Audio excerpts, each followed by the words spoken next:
right, hello everyone, and peace of Christ to all of you. Please invite your friends, and if you are a Mohammedan, invite your 4 wives and 70-80 kids. Today our topic is, as you see the title, answering the fools. You know, some people, they make questions just to fool themselves, and that's just to make fun of themselves, and they think they are making fun of us. And today we will give you an example.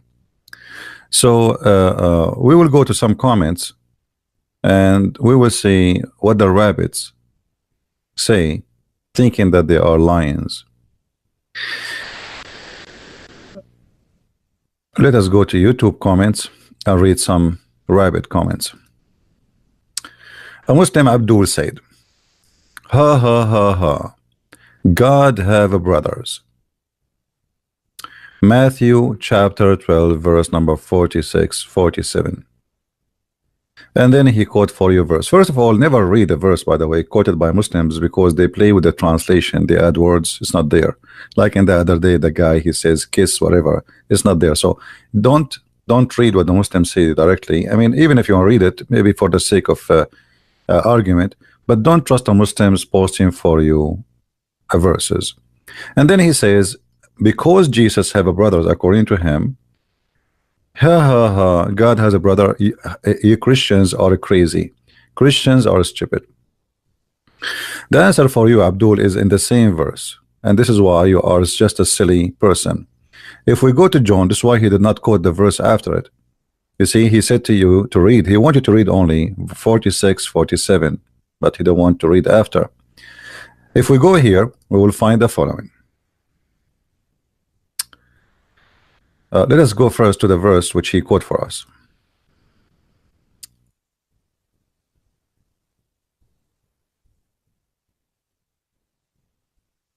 And then we will see why the Muslims, he quoted only those verses, because he don't want you to read the verse after it.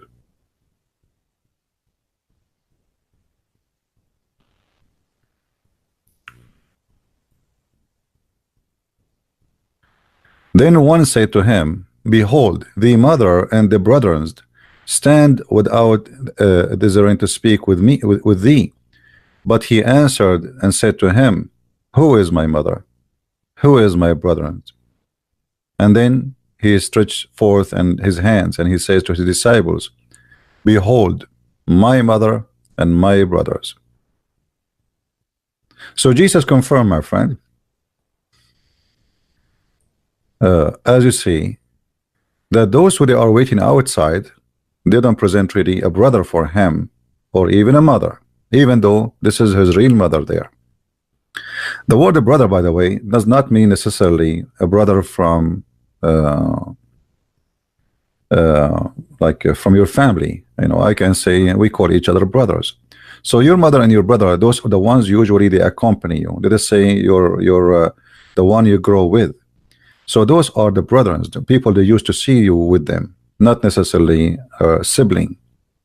And Jesus, he make it clear that my brothers and my mother is the one who follow me. Those are my disciples. In the same time, Jesus said in different place, and answering you, Abdul, and he said, I am, you are from down below, but I am from above. Who is the one who's talking? Jesus. So Jesus really have no relatives, and he is not a brother or a sister to any. As you see, Jesus is from above, and even the Quran confirmed that.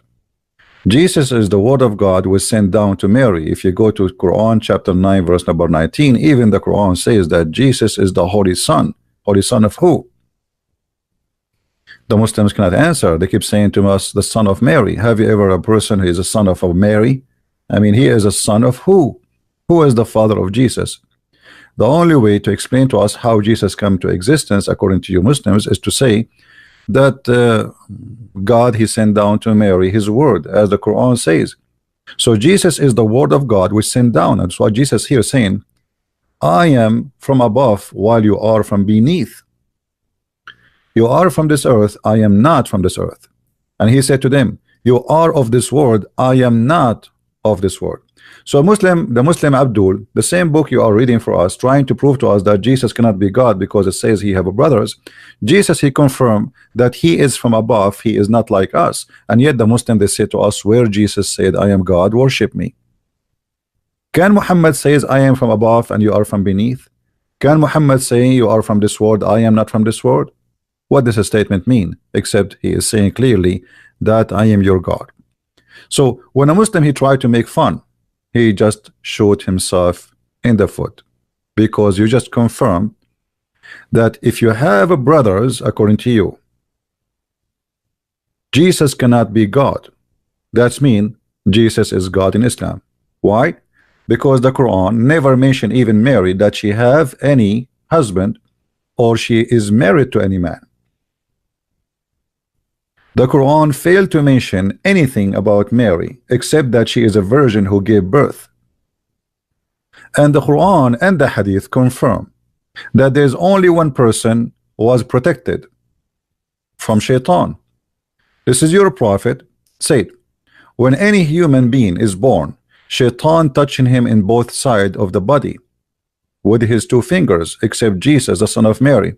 So Shaitan, he touched every born human except one.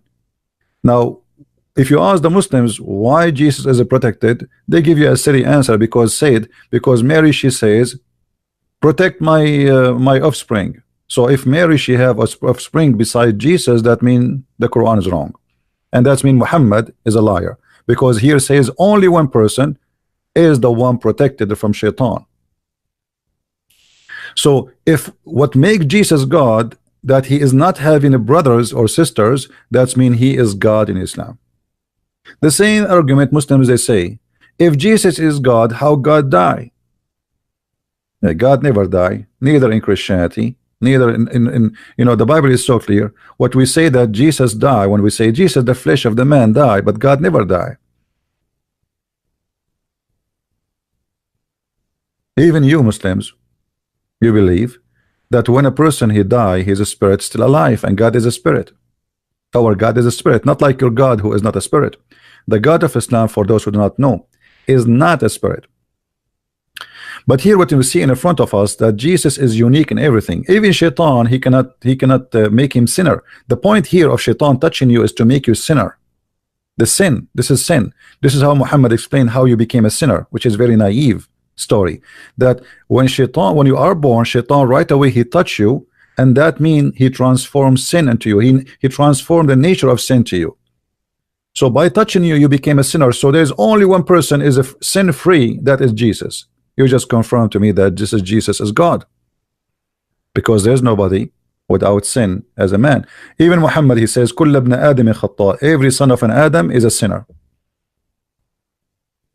Every son of an Adam is a sinner. So when a Muslim he making a statement about Jesus, thinking that he is being smart, the fact he just proved to us that Muhammad is a liar, and the Quran is a book of deception, and the Quran miss a big part of the story about Jesus, mention nothing about Jesus, and the Quran claimed that Mary, she never have a man ever. So now if Jesus being having brothers will make him not God, that means Jesus must be God in Islam, because Jesus in Islam not only he have no father, his mother never get married, and not only that, she never have other children save Jesus. As you see, this is why only one person, Shaitan, could not touch him.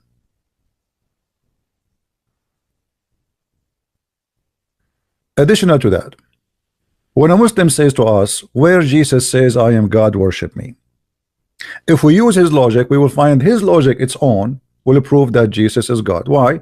Because if Jesus is a son of God, why his father don't save him? This is what they say to you. How in the world his father will let him crucified? That's what they say to you. I will use your logic to prove that Jesus then is God. Because if Jesus is a son of his father, which means the son of God, as you say, and if he is the son of God, that means his father will save him. Well, Jesus is saved in the Quran. This is how you see the hypocrisy of the foolish Abdul. They refuse that Jesus to be Son of God. If he is Son of God, his Father will save him. Save him from what? From a crucifixion. Okay. So now, if his Father saved him from a crucifixion, that will make him God. Yes, that makes sense now, because yeah, his Father will save him. But the Quran says that Jesus was saved. So based on your logic, Jesus is God. This is how silly Islam is. Islam is the most silly, stupid cult. They challenge you, but they don't practice their challenge on themselves. As an example, how Jesus can be God, but he do not know the judgment day. They say that to you. The same chapter you are quoting for me, it says that Jesus, he knew the judgment day. But the difference between Christianity and Islam, that judgment day is not preset. It is us who decide when the judgment day will happen. Because Jesus said, when you this, and do this, and do this, and do this, which means the whole world became corrupt, and that will make the judgment day come faster. The faster we corrupt this earth, the faster judgment will come upon us. God is about justice, is not a preset. He gave a chance to every human being to take his full time to practice what will make him believer or not believer. So if we say judgment day is going to be now, this is the final dead time, that's mean we did not give a chance to everybody who lived the same moment. There's somebody who is just 18 years old, and there is somebody he is just 70 years old, and there is somebody he is thinking about believing in Jesus. But when everybody became corrupt, which means the majority of the world became corrupt, and those who they are that said corrupt, and which means there's two kind of people is there. There's the corrupt, and there's the one who are following Jesus. Then the judgment day, there's no between. Then the judgment day will come. So the world will become extremely corrupt, to the point those who believe in God, truly believers, are very few, and then judgment will come. This is what happened in Sodom and Gomorrah. If there is 10 believers there, God will not burn the city. So when the Muslim, they say, if Jesus is God, he should know the judgment day, that means Allah is not God too. In the Quran, in chapter of Al-Qamar, Allah, he do not know the judgment day. Can we practice the logic of Muslims on Islam? Allah in the Quran, in the chapter of the moon God, he says that the judgment day is near and the moon is split. But all of us, we knew there's no moon split, it was just an eclipse, and there's no judgment day come. So it was a false alarm from a false prophet, from a false God.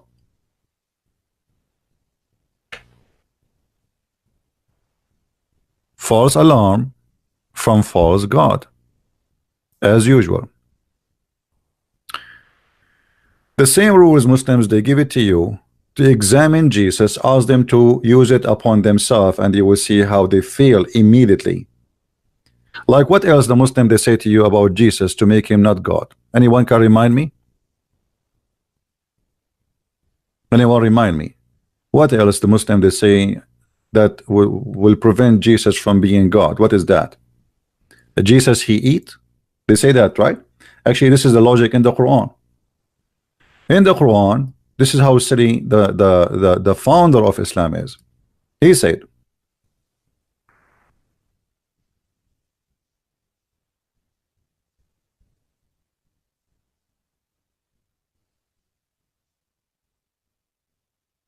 that Mary and Jesus, they used to eat food.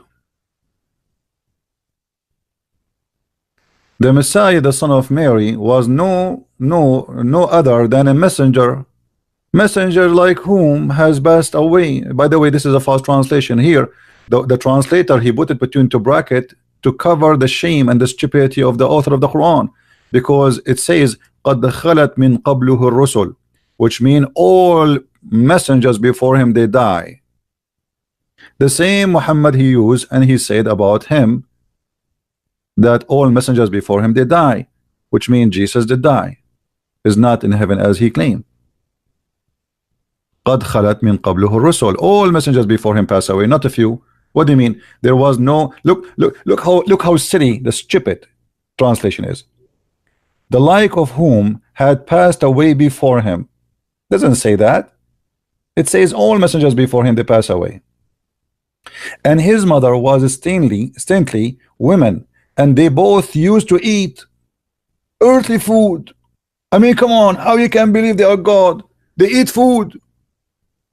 Here you notice that the Quran is speaking about wrong Trinity and speaking the foolishness of Muhammad, because we Christians don't believe that Mary is God. Secondly, the first miracle Mary she asked Jesus in the Bible is not a secret, that he made the water wine, right? So we know that Jesus he eat and Mary eat. So what is that? I mean, so if Jesus he eat, that will not make him God. Let us make it simple now. So the God of Islam, he cannot eat. He's called Almighty, but he cannot eat, because if he eats, something wrong will happen. He will get poisoned. He will die. He might choke. He might not be able to breathe, or he might have diarrhea. I mean, how serious argument is? What does that mean? Are you saying to me that Allah, he will die if he eat? If you say to me that he needs food, here we go. Jesus, he fasted for 40 days. I want to see any human being fasting for 40 days. 40 days without food,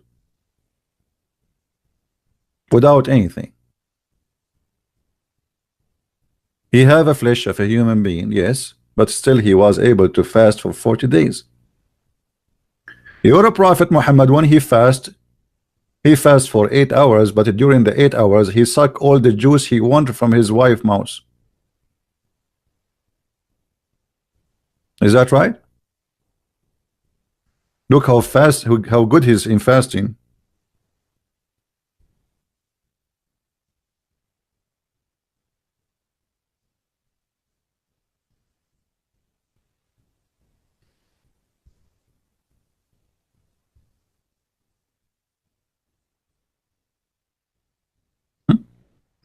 He's really fasting. And his wife, she is proud that he have the best testicles in town. But his wife supported she's a virgin. How she knew?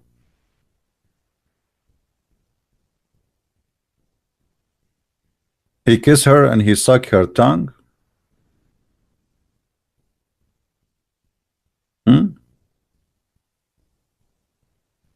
The prophet SAWS used to kiss her and suck her tongue when he was fasting.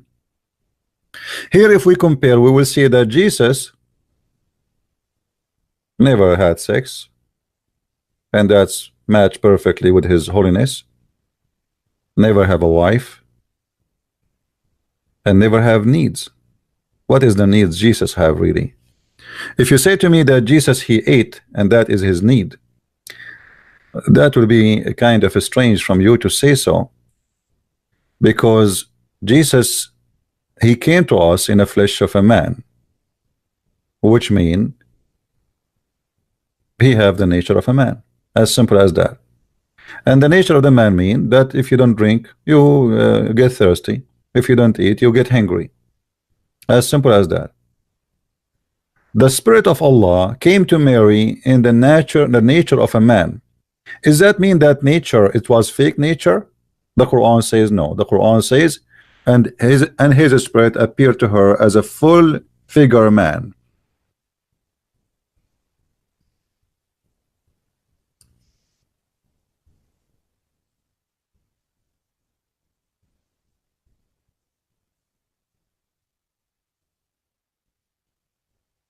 As you see here, chapter 19, verse number 17. We sent to her our spirit, and he appeared in the front of her in the likeness of a perfect man. So here Jibreel came to Muhammad too. According to Muslim, they say this is Jibreel. This is what they say. This is a Muslim saying, not me. They say this is Jibreel. Okay, so when Jibreel he become a man, does that mean he's still Jibreel, or he is not Jibreel no more? Guys, are you following with me? When a Muslim he mentioned how God he became a man, he is saying that you cannot be man and God in the same time.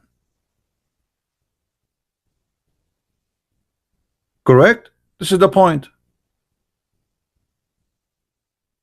You cannot be having two nature. This is the whole point. So here we go. You Muslim, you say this is Jibreel. Okay, is he an angel now or he is a man? Which means he is not an angel no more. He lost his power as an angel and he is not considered as an angel. So why Muslims are hypocrite? Do you see the hypocrisy? I don't know if you understand what I'm trying to say to you. If the logic is that Jesus became a man, that means he cannot become God, or he cannot be considered be God because he's a man. Well, how Jibreel, the spirit of Allah according to Islam, and by the way, there's nowhere in the Quran it says that he is this is spirit of Allah is Jibreel, because in different place Muhammad even he called him, even in the Quran called the spirit of Allah Jesus. Muhammad obviously he is confused like Jehovah's Witnesses. Sometime he think Jesus is Jibreel maybe. So if being an angel cannot match being a man, same as Jesus cannot be man and God in the same time, that means Muslims are hypocrite and they are lying to us and lying to themselves, because here we go, Jibreel, he is a man and yet he is an angel.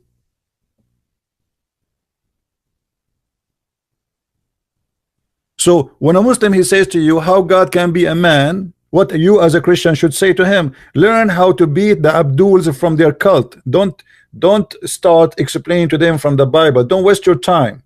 He is not even listening. He's an Abdul. According to his prophet, Shaitan he pissed in his ears. I can show you the reference. So don't try to explain to somebody Shaitan he pissed in his ears. What you mean?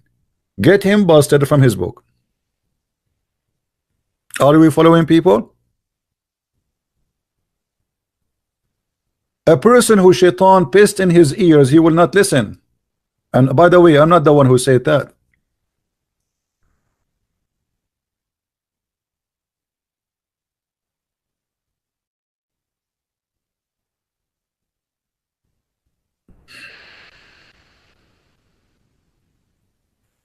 And by the way, I agree with the prophet. Look like Muhammadan Shaitan he pissed in their ears. It's so clear and proven by science. Muhammad he tried to explain the wax in the ears of the people, so he come with this stupid story. And this is why Muhammad actually, because he is genius, he told them that Allah he hate those who do yawn, because if you do yawn, Shaitan he jump inside your mouth and he laugh at you. Muhammad he have a PhD in the holes, nose, you know, Shaitan he sleep in your nose, piss in your ears and jump inside your mouth. And for sure the Muslims believe in this garbage.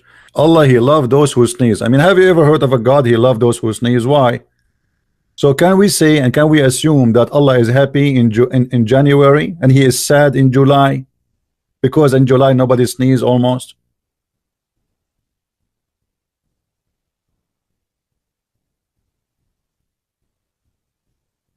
And don't do yawning, because Shaitan he will jump inside your hole in your mouth and he will laugh at you.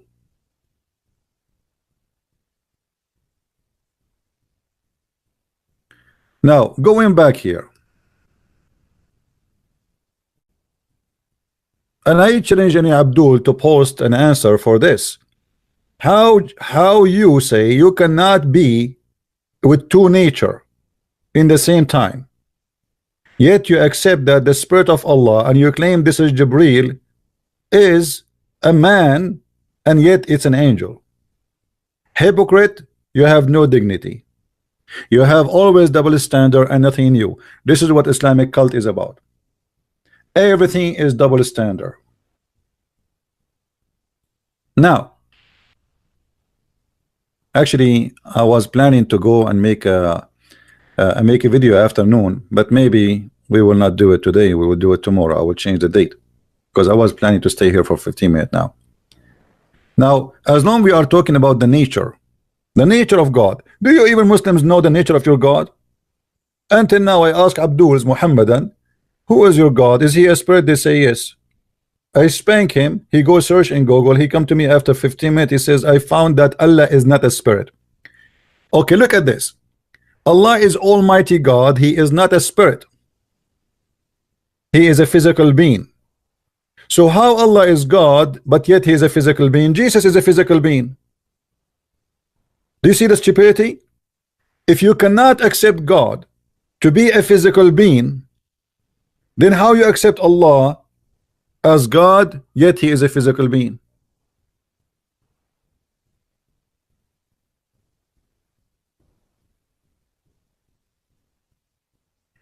Amazing stupidity. You go on YouTube, search Allah have hand, have fingers, have chin, have mouth, have lips, have ears. Physically. Or what the Muslim says to you, we cannot compare, brother. We cannot compare between them, brother. We cannot compare. What do you mean you cannot compare? Compare? I can't compare, because simply the second you say that Allah he have a hand, he just compare that. By giving that part, that name, he just compare. It is not me who compare, you idiot. If you say that Allah have a hand, by saying that you compare. You are using our terms and conditions for parts. When we say a hand, it means something have fingers and we can grab with it. The dog does not have hands.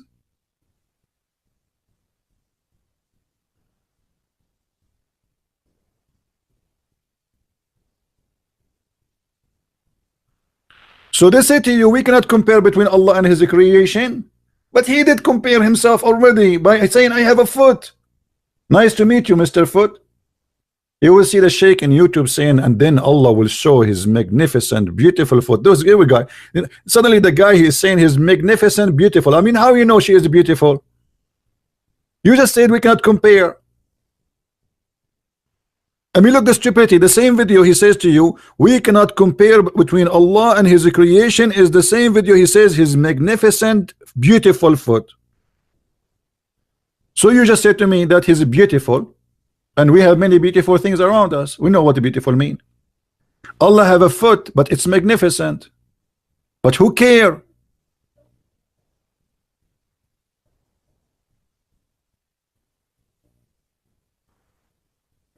Muslims do not know even what they are talking about. And by the way, Allah himself is an idiot. When they ask Muhammad, what is the spirit? Like the Muslims, they ask them, what is the spirit? They say to you as Jibreel. But you Muslims are ignorant. Allah himself do not know. How you know? If they ask Muhammad, they are asking you about the spirit, chapter 17 verse number 85. They asking thee concerning the spirit, say the spirit by the command of my lords. Thank you very much. What is the answer? Allah himself do not know. Imagine, guys, somebody he call you from overseas and he say, hey, I have a question, I need really an answer for it. And then you go home and you say, okay, I want to search and I will get you the answer because Allah will give me the answer. And then he go away for 2 weeks, 3 weeks, and then he say, he come over, I get you the answer from Allah. And then you come back, he says, Allah, he says, only Allah knows what is the spirit. Have you ever heard of a cult like this? Well, they are asking you what is the spirit. You say you have little knowledge. This is why they are asking you, supposedly. I mean, do you see how stupid this verse is? They are asking you what is the spirit. You say to them you do not know. This is the answer. You do not know. Allah knows. Okay, so they are asking you what is the answer. So Allah, he took a vacation, he went to Disneyland, he relaxed, he put some lotion in over his 5 fingers and his magnificent foot, and then he come to us with an answer saying, only I know, only me, I know what the answer. But what is the answer? You notice always Muslims, they don't focus in the quality, they focus in silly stuff. As an example, how Jesus can be God but he have a physical body, but their God is a physical body.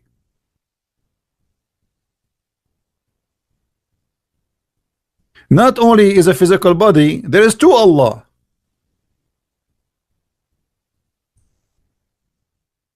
How many Allah there is? There is 2. And we can prove it with reference.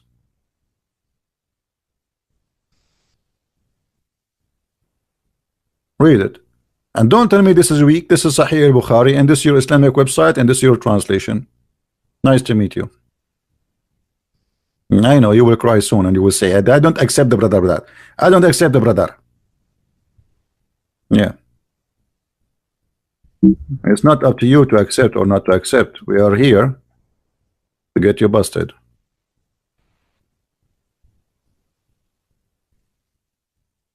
Look at this God. There is two Allah in Islam. Allah will come to them in a shape other than they knew and will say, I am your Lord. And they will say, we kick your ass, you are not our Lord. We spit at you. Get out of here. Do you see it? Abdul, do you see it? Okay. So now let us think about this. Allah, he changed his shape. This is not his original shape, obviously. To the point the Muslims, they get disgusted, like they want to vomit. What is the magnificent foot of Allah? Disgusting. This is the, we want to see the magnificent foot of Allah, the magnificent hand of Allah. This is disgusting, very hairy. So the Muslims get disgusted and they spit at Allah and they say to him, you are shaitan. This is why they say to him, we seek refuge with Allah from you, which means you are shaitan. Okay, what happened here? This is Allah number 2. This is Allah number 2. The proof in front of you. Allah, he come to them in a shape other than the one which what? Which they saw first time. Or the one they knew. This is different shape, different Allah, new Allah. So now we have two Allah. We have Allah the new shape, we have Allah the old shape. Allah the new shape will be rejected. Allah the old shape will accept it. This is why here it says after that, and then Allah will come to them. They say to him, when Allah come to us, or our Lord come to us, we will recognize him. Then Allah will come to them in a shape they knew, and they will say, I'm your Lord. And they will say, no doubt, Abdul, no doubt, you are our Lord.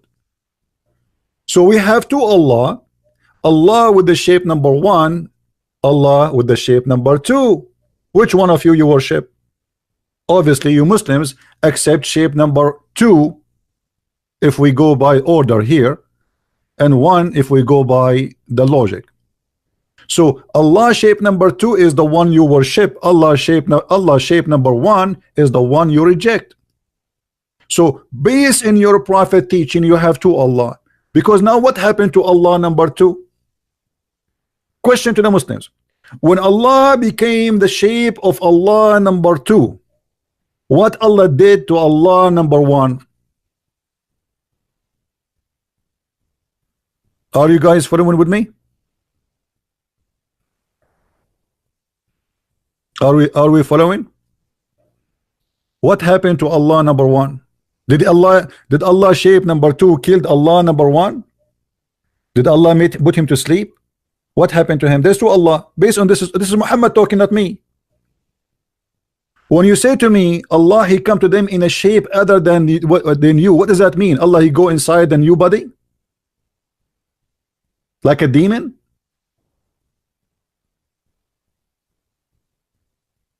So look what happened here. If you rejected Jesus because Jesus come to you in a shape other than the one you know for God, I am not surprised because you do that to Allah too. Are you getting my point? Allah, their God, he is their God.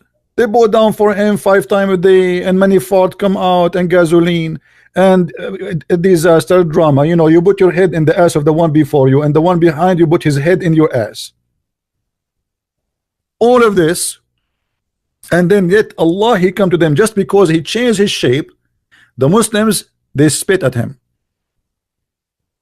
and they say to him, you are not our Allah. And then Allah, he go home.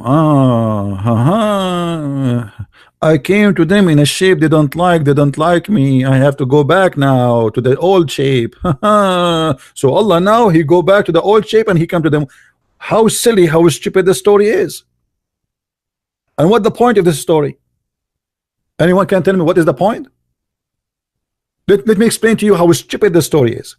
If Muhammad telling us from now what we will say, Muhammad is telling us now what we will say. He told us 1400 years ago. So what the point of this story? There's no surprise. If this is hide and seek, Muhammad, he burned the surprise. If the point is Allah will come to them in a shape which they will examine, he will examine their belief if they will worship someone else. Will you burn the surprise? They knew that Allah will come to them in the shape. So now why I want to say to Allah, you are not our Allah, if Muhammad said to me already that this is Allah but he have a new shape? Do you understand, guys, what I'm saying? Why a Muslim, after he read this story, why he will reject Allah if he come to him with a new shape? Muhammad, he just told him he will come to you in a new shape.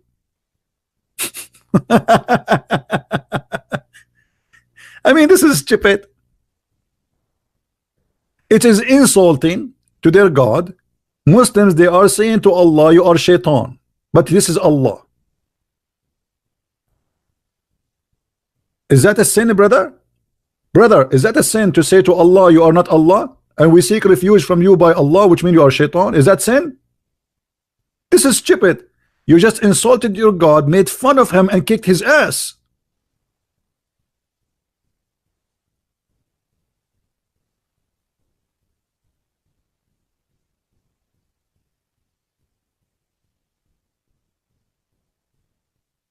So the Muslims, Abduls, they are very confused about this God. They do not know who is he. If we ask a Muslim what Allah mean, they do not know. What they mean of the word Allah, they do not know. You see articles saying to you, mean the creator. Big false lie. There's nowhere in Arabic it says Allah mean the creator. First of all, this is not an Arabic word. Second of all, it is not Allah. It is Allah, which mean God lah, moon God. Third of all, you Muslims are so confused about his nature to the point you do not know who's he. Oh, what you know, he's a physical being, he have no spirit. Third of all, the verses and the hadith in front of us says that you Muslims, you will see Allah. How you can see Allah if nobody can see Allah? And how Allah will come in a shape other than the one you know, as Muhammad saying, that's mean you know Allah's shape. Who is the Muslim can draw a picture for us for Allah? As long you know it, guys. Does it say that? Read with me. Muhammad said Allah will come to them in a shape other than they know. What the shape you know? Either Muhammad is making fun of you, or you have to tell me what the shape you know.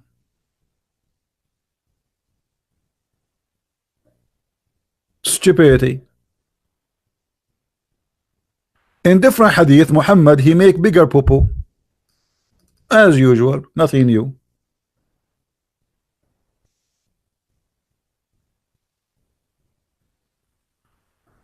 In the translation, they say that Allah will come to them in the nearest pictures that they know. The Arabic doesn't say that. The Arabic, it says He come to them in the picture which they saw first time.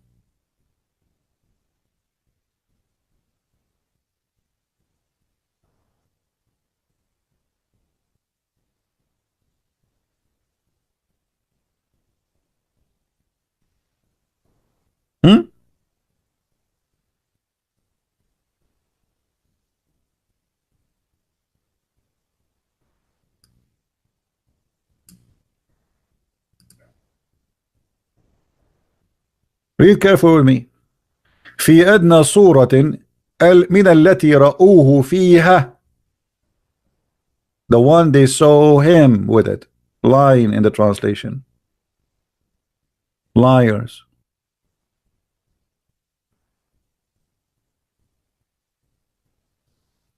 This is why I say always you cannot trust a Muslim translation in anything. So look at this. The Muslims, he is trying to question Jesus about his nature, but he cannot question his equality. He's just a question silly stuff.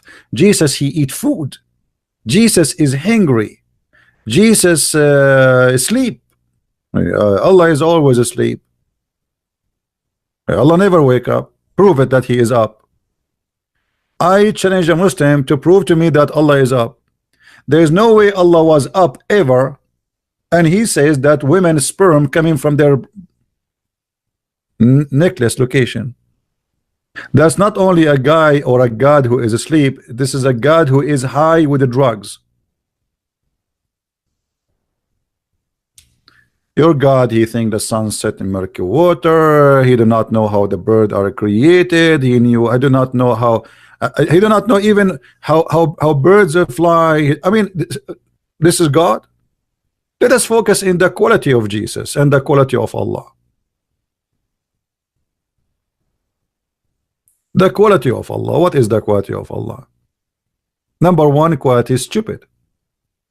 And we can prove it from the first verse in the Quran. If Allah not stupid, he will not say in the name of Allah. You are Allah. If Allah not stupid, he will not say praise be to Allah. You are Allah. You see the Muslim, they say to you, this is a prayer. No, this is not a prayer. This is Allah talking. He did not say to you there, pray like this. Did he? Did he give you this chapter saying, pray like this? No.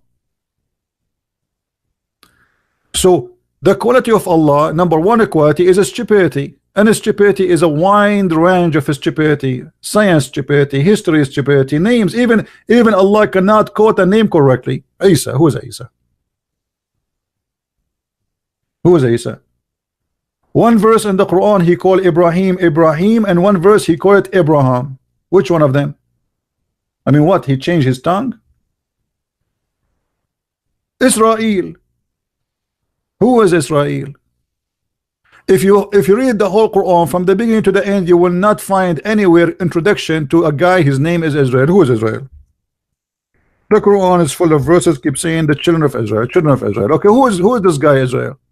Nobody knows. In order to know, you have to read the Bible. Why? Because the Quran is a shish kebab book. Right away in chapter 2 verse number 40, suddenly we hear a story saying, oh children of Israel. Shouldn't you tell us first who is Israel? Who is Israel? They do not know. What Israel mean? They do not know. Who is Jibreel? He is the angel of God. What Jibreel mean? They do not know. Who is Mikael? He is the angel of God. What Mikael mean? They do not know. What Maryam mean? They do not know. What Isa mean? They do not know. What Al-Masih mean? They do not know. What Moses mean? They do not know. What Harun mean? Aaron? They do not know. What Allah mean? They do not know. So what do you know? What do you know? You have just a religion says to us, oh, worship Allah, which he knows nothing. Names he stole them from other religion and he put them in his book, and now we have a religion is called Islam. Nothing. All of Islam is based on in a theft, to the point that the founder of Islam do not know. Shouldn't Muhammad tell us what Jibreel mean? I mean Jibreel, what Jibreel? And why Jibreel have a name Jibreel? Why he don't have an Arabic name? You see, Allah he wrote in his chair the Shahada in Arabic. So why all his angels are not Arab?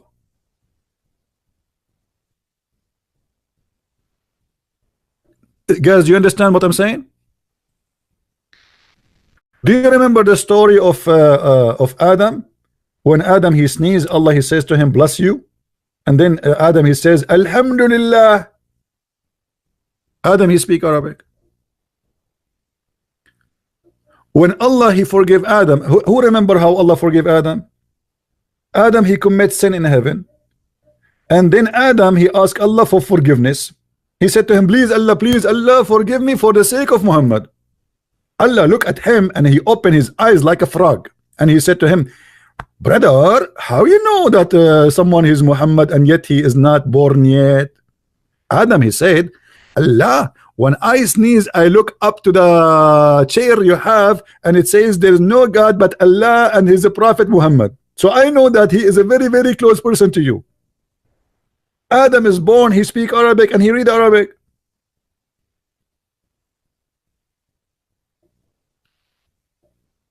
So why Allah angels, all of them, they are not Arab and they have no Arabic names?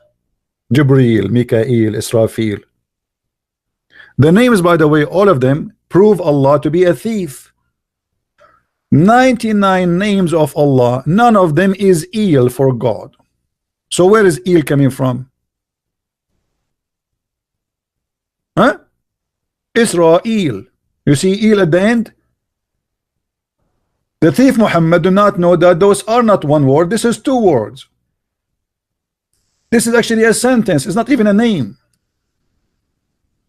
The same as Ishmael, the same as Abraham, the same as Musa, the same as, you know, all of them, they are not really a name. It's a presentation, it's a statement.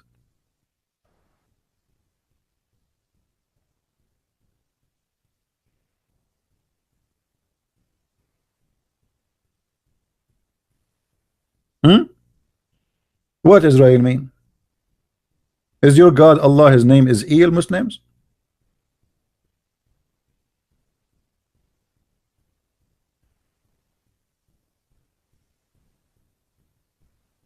They do not know. What Mikael mean? They do not know. What Azrael mean? Azrael, the angel whose specialty is death.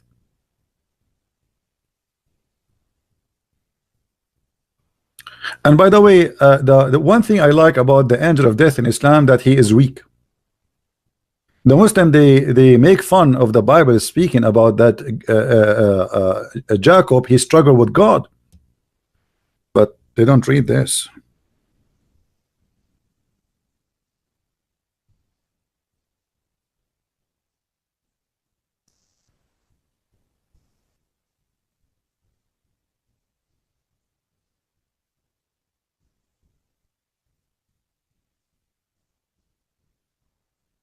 Let us see the hadith.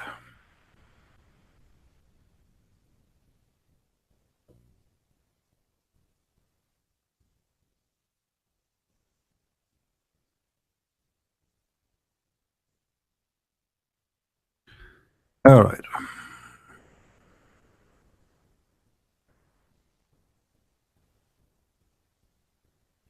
Read this hadith with me.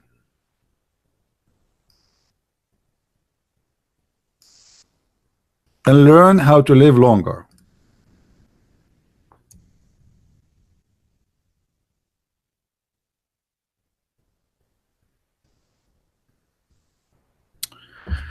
Sahih Muslim. Abu Huraira, the father of the cats, reported that the angel of death was sent to Moses. Sent to him to do what? To take his life from him. All right? To inform him that his Lord summons when he come. Moses boxed him. And his eyes was knocked out. The angel of death came back to Allah and he sent to him. Hold on, I need to explain the story in better way. Excuse me, you might not understand my English, so I have to switch to Urdu. Brother and sister, the Prophet said that Allah Almighty, he sent his angel Israel to take the soul of a prophet, peace upon him, Musa. And when the angel arrived to Musa, he had a black belt, and he started boxing him like and the poor angel, he have no match. He is no match to Musa, because Musa is very well trained. He went to the Kudi, he went to the training center. He have a black belt, he have yellow belt, he have all kind of the belt, but he don't have underwear. And the brother and the Jibreel, he was there watching. It was like a match between two mats. And then the angel, after he lost the fight with Musa, he went back to Allah and he said to him, you send me to a slave of Allah who don't want to die. Look what he did to me. And brother, here you see the miracle. Allah, he fixed the eyes of the angel Israel, and he put it back, and he fixed his wings, because he broke his wing too, and now he cannot fly. I mean, isn't it obvious this is a true story? You sent me to a servant who don't want to die. Allah restored his eyes back in the proper place. So if you ask me when you are going to die, Christian Prince, I will say to you it's going to take long time before I die based on this, because I have a black belt, I have shish kebab belt, I have all. I will go to the store right now, buy all the belts of boxing. Why Muhammad Ali he die? I mean, who is better in boxing from this guy, this fool who converted to Islam? Box the angel of death. Do what Moses did.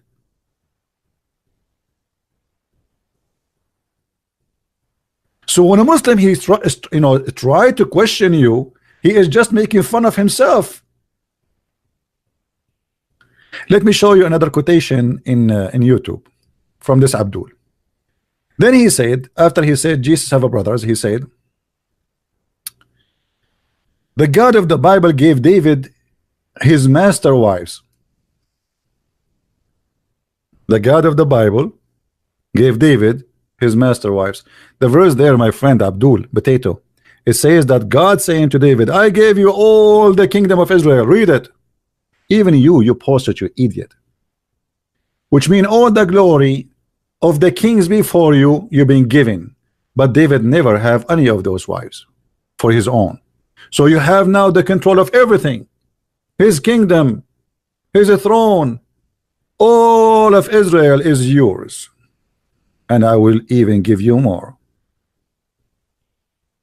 However, did your prophet says that Allah will give him the wives of other men? You see, you are the one who brought that yourself. Your prophet says that Allah, he promised him to have women, which is really, really crazy to wish to have. Muhammad, he claimed that in the heaven of Allah, he is going to have sex with those following women. Allah will marry him to marry the mother of Jesus. God gave women to David. Look at your sick prophet. Women who pass away long before him, still he will sleep with them. Who are they? Listen carefully. Those are the list of women Muhammad, he will sleep with them in heaven.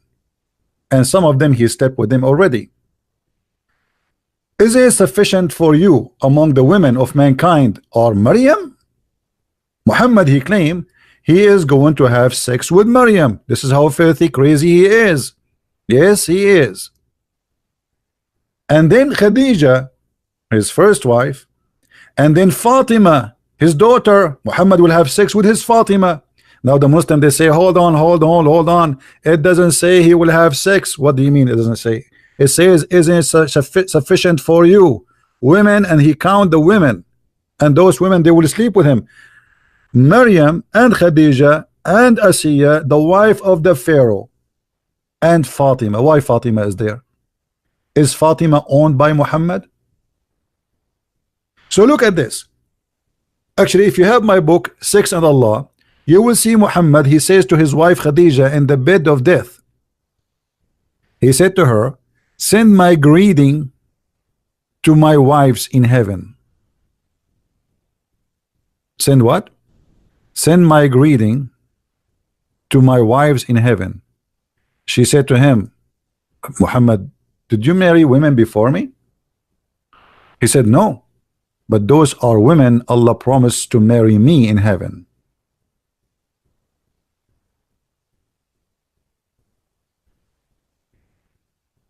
And here we ask the Muslims, if Muhammad is a decent man, and you Muslims, you claim that you love Jesus, is a decent man is the one who says, I am going to sleep with your mother? Why Allah wanna give Mary to Muhammad? Is she a chicken for him? Is she a sex toy? Is she, God forgive me for saying what I'm saying, I'm just exposing your stupid false prophet. What kind of a sick sex maniac? He even wished women who died long before him to be in his bed. Why Muhammad want to have Fatima? Why Muhammad want to have the wife of the Pharaoh? Even the wife of the Pharaoh? Why? Not only Muhammad, he made verses saying that Allah, he gave me my own son wife, his own son wife. The filth and the madness of Muhammad. Muhammad is like Hitler. He thinks he's so great, and he fabricated stories that God will marry me. Who is the most great woman in history? Huh? Mary? Allah will marry me, Mary. Mary, she will be in my bed. Fatima, she will be in my bed. Asiya will be in my bed. The wife of Pharaoh will be in my bed. That is a sign of sickness and illness.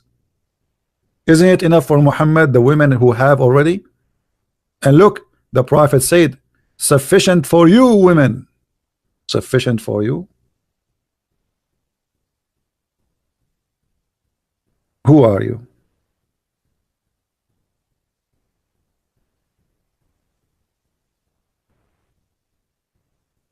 If Muhammad was exist today, he will start the first one. He will change the list. He will change Maryam. He will change it to Kardashian, because Muhammad is just after famous names. And this is a clear proof that Muhammad is a sick person. Why Muhammad is so obsessed with sex with women who he never met, women who, like the wife of the Pharaoh. Even the Pharaoh is not safe. Hey Pharaoh, Muhammad is going to F your wife. That is a clear sign of sickness and illness, mental illness.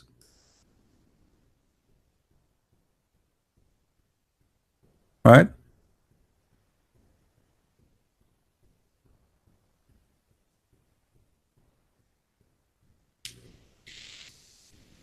Do we have any Abdul? Isn't it sufficient for you? Sufficient, sufficient for you among the women. Who are you? Allah is. This is why Aisha, she knew that Muhammad is a perverted man. He is not a prophet of God, and he cannot be considered a decent man. So she said to him, Inni ara rabbuka yusari'u ila hawaka ya Muhammad. I see that your God, he rushed into your sexual desire, Muhammad. Aisha is not a fool. Your God, he rushed into your penis desire. The whole point of Islam is Muhammad, penis and pocket. It's not about God. That's why Muhammad, when he says attack the Roman and get the blondie girls, he did not say attack the Roman to spread Islam. He said attack the Roman so you can get the blondie girls. This is the agenda, and this is the target. Al-khumsu lillahi wa rasuluhu. The fifth of every booty is for Muhammad.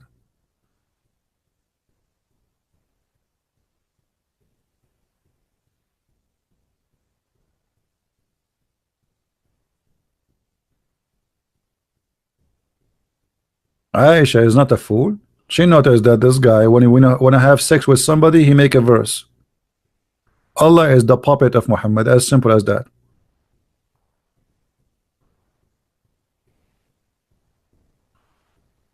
What else? All of Islam is based on the booty.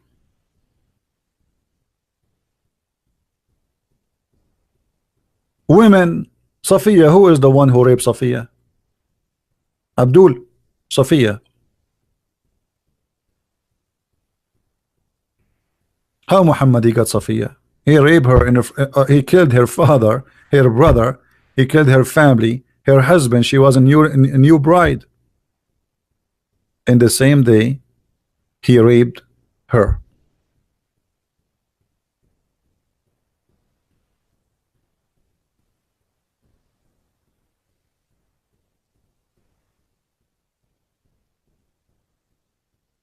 Do we have any Muslim here? So to make it simple today for our topic, Muslims, they try to make Jesus look like he don't have the qualification to be God, but the qualification of God is about Almighty God. He can do whatever he wish. Allah don't have the qualification. The only qualification Allah he have is a stupid statement he say here and there, where he claimed that the sun set in the murky water, where he says that the person, the human being, was a sperm, and then the sperm became a congealed blood. That is the qualification of Allah. which means he's been a fool. When Jesus he speak, he is a very extremely wise.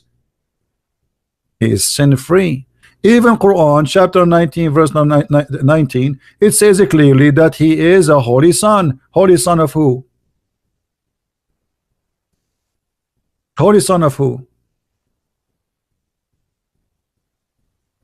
Muslims don't have answers. Jesus is the holy son of who? Mary? Isn't it the Quran forbid you from calling people by their mothers? You call them only by their father?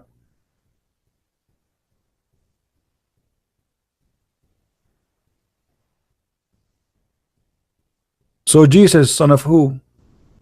He is the holy son.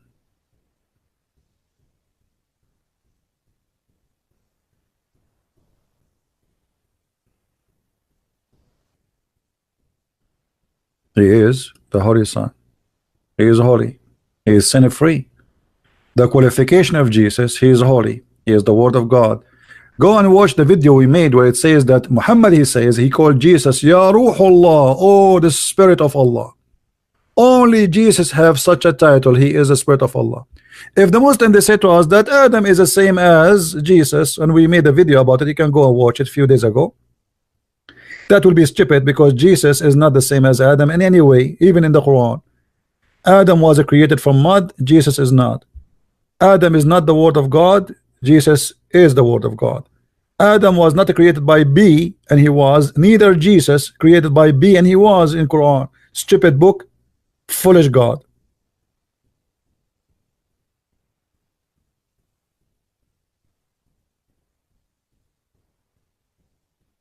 This is why I cannot take the God of Islam seriously.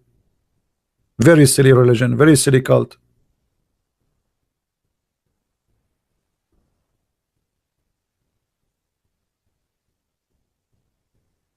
Do we have any Muslim? Any Muslim can tell us why even Allah he think as an example that the Samurai he was exist in the time of Moses? Anyone can tell us why Allah he think that Mary she is the sister of Aaron? Anyone can tell us why Mary she have the same name of the father of Aaron? Yeah, because he think they are brothers and sisters.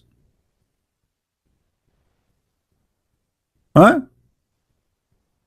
How many of you saw did that making fun of the Bible because the Bible says that God he created the sun in the fourth day? How many of you saw did that doing that? Idiot, stupid. This is what his prophet said. You see, always Muslims they make fun of us because they are stupid. They say that is a scholar. That is an idiot like Zakir Naik. They are just copy paste. They memorize, but they have no knowledge.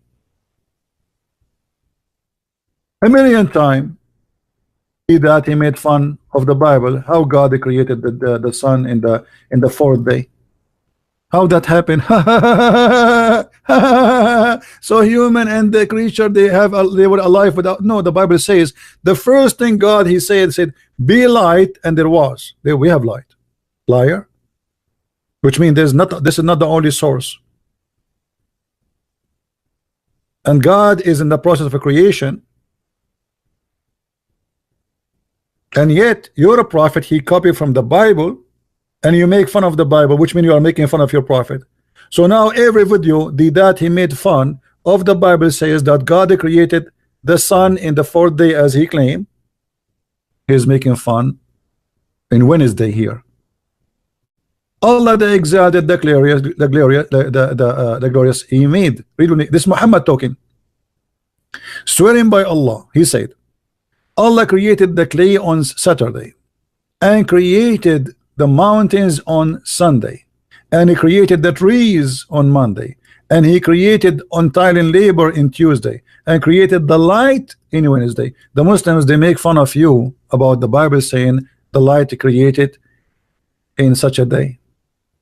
It's in there. Do you see it? It's there. They make fun of themselves. That's why I know always Muslims, you see, the Muslims are copy paste people. A Muslim he make a question, the other Muslim he copy it. But Always a Muslim, he present for me like a camel who make fun of what is in your back, but he cannot see what is in his back. Oh, your back is funny. You know, the same as Jesus said, before you make fun of your brother, or you know, speak about a little tiny piece of wood in his eye, what about you see the big tree in your eye? And by the way, this hadith here exposing Muhammad too. Anyone knows why? Anyone knows why? How this hadith exposing Muhammad to be a false prophet again? And this is Sahih, by the way. They cannot say it's weak. This is Sahih Muslim. Why this hadith exposing Muhammad?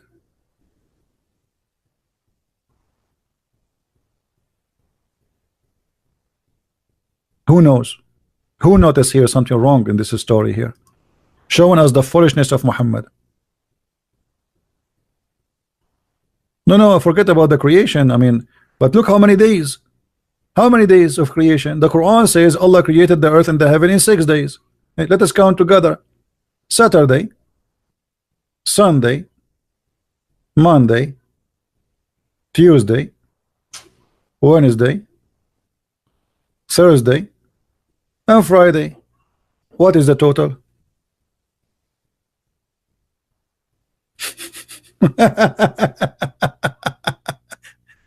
How the Quran says Allah created the earth and the heaven in 6 days, and here we have 7.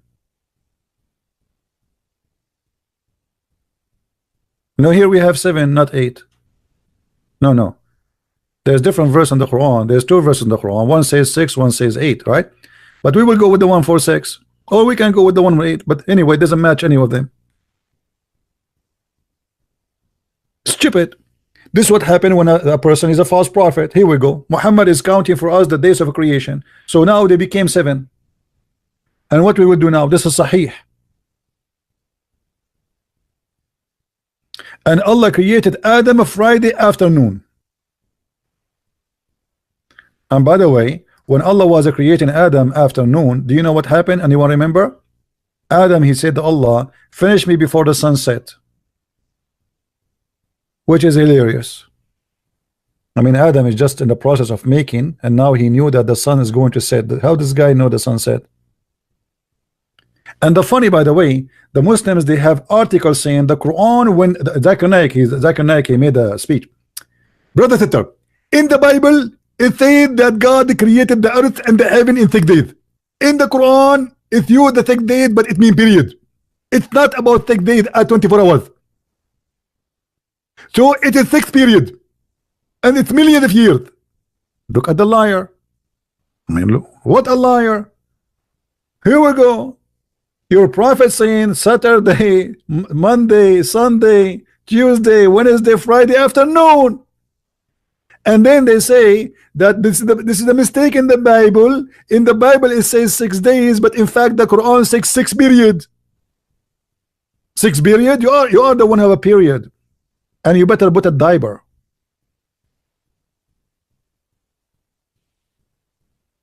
And even here it says, i.e. afternoon and night. Afternoon. And they say this is 6 days in Islam, brother, is equal to millions of years, brother. You see, you see how they compromise their cult? For they are cult followers. They change the meaning of their cult just to make it match with the claim of science. They have no dignity. You see, a believer, he will not change what he believes just because you want to match it with the theory of somebody of millions of years. We Christians, we don't believe in the millions of years. You like it, you don't like it, I don't care. A scientist will say the earth is a 3 billion year, whatever he says, I laugh. For me, I believe this is stupid. For him, he believes I am stupid. I don't care. Until now, they could not find any civil life except for a few thousand years from now. And it's going to be funny to say to me that the earth is millions and millions of years, and yet you have no history of that. Especially for a human being. So they lie about everything in order to deceive you. They make fun of things it is written in their book. because they do not know. Obviously, Zakir Naik do not know what's written in his book. They do not know. Either he's lying or he is just ignorant. Choose one.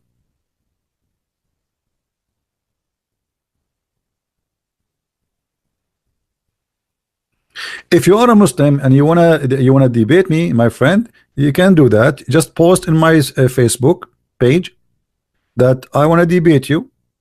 We click at your Facebook page. We have to see, verify that you are qualified to debate me, which means you have to be a person.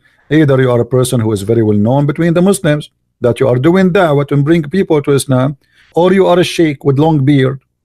Short beard is okay. We accept all sizes. I know that in Islam size does matter, but we accept. But we don't want to waste our time with speaking to kids, because to be honest with you, debating a kid is like being foolish. Kids, I mean, what? They do not even know what they are worshiping. So we will debate about what? Right? So any Muslim, he wanna debate me, feel free. You can go and post in my page in Minds. Post your page in Skype.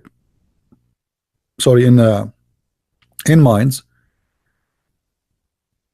Tell me this is my page. Or you can go to my page in Facebook and tell me, here we go, I want to challenge you. Post there. I click at your Facebook. That will be easier.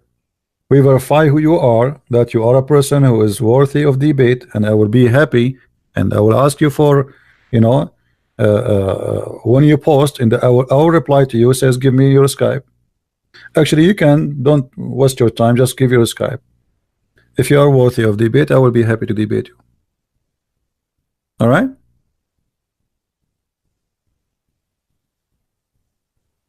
And this is an open invitation for anyone who claim knowledge in the cult of Islam. All right?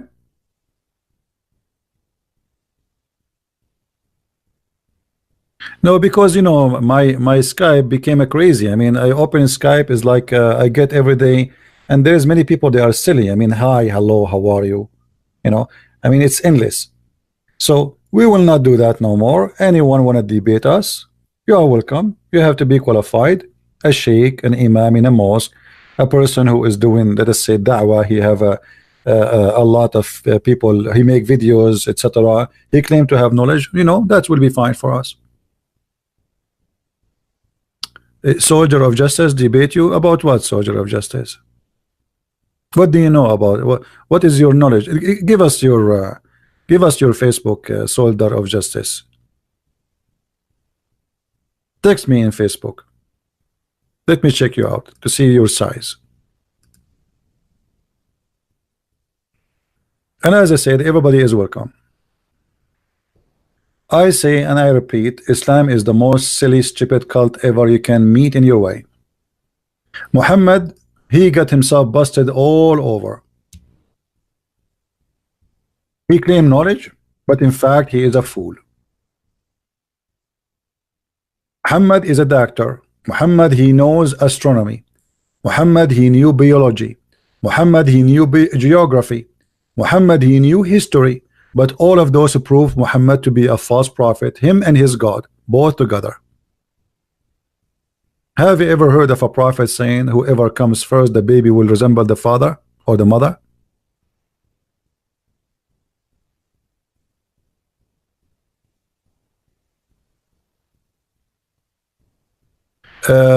Slick Star, let me tell you how stupid what you are saying. I have my Skype open for the last 2-3 years, and you potatoes don't dare to call me, and now you are saying to me open your Skype, you coward. 3 years I have tons of videos answering Muslims, and you will not waste the time, you idiot. You are in the internet just the same as you are posting here. Post it in Facebook. Let us see who you are, so we can laugh. Because you see, when you post in Facebook, we will make you famous. We will make you famous. You cannot get away with it. After you get busted, everybody will laugh at you. And I love to make you famous. And this is what you are scared from.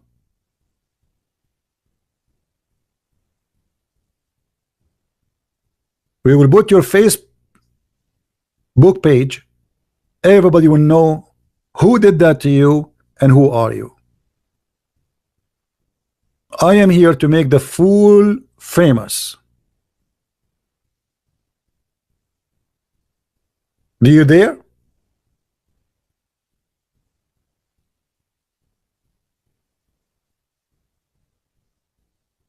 Any Abdul?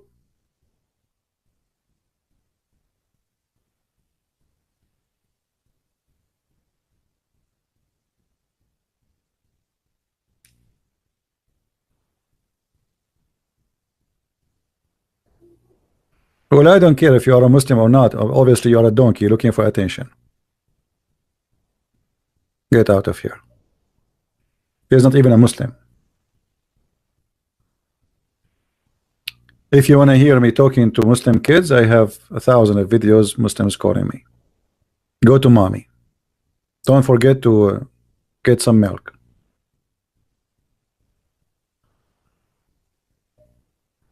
Any Muslim?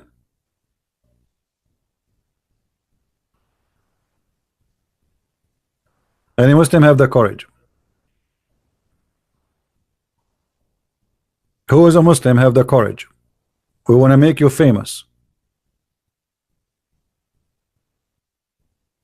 Anyway, we will leave that challenge open to any Muslim. You know, we challenge all those kids who claim to have knowledge, like Mimi Hijab and his nurse Ali Dawa and Samshi, and you know, and none of the coward dare even to say hi. And my videos all over. All of them, they want to debate David Wood. Yeah, and they want to debate about the Trinity. All of them, because they are cowards. Zakir Naik, you don't dare. Nu'man Khan, you don't dare. Potatoes. I cannot give you a better title.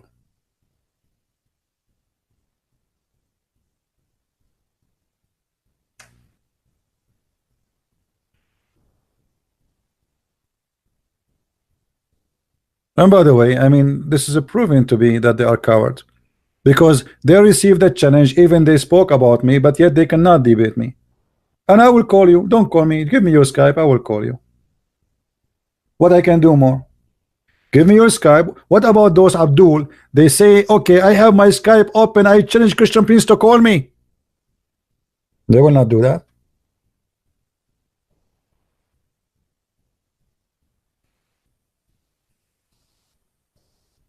Right? Anyway, we will not keep you long here. Please don't forget to download the video. And if you have orgasm in the coming future, soon future, don't forget, if your wife is better look than you, you better, my friend, to let her come before you, because the Prophet, Dr. Muhammad, he is the best to know what will happen next. You better not to have orgasm first, otherwise your son will look like you. And that means if you are ugly, your son will look ugly. If you want to have a beautiful daughter, she look like your wife, if she is beautiful, then let your wife have orgasm first. And Dr. Muhammad, who is specialized in orgasm, give us an advice. I mean, this is alone is a proof to me that Muhammad is a prophet of God. Do I need to read more books? And by the way, is that Sahih or this is weak? Sahih. So what we will do now? It is Sahih.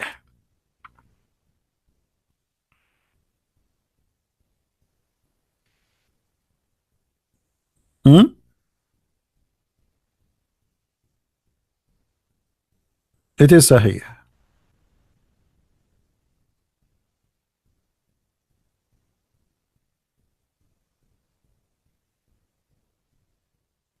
Anyone?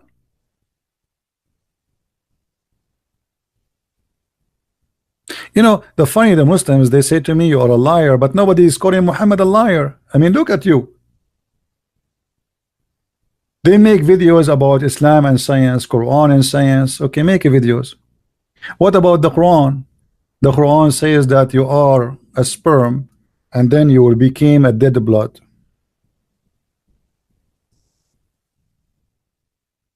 Is that true? Brother, is that true?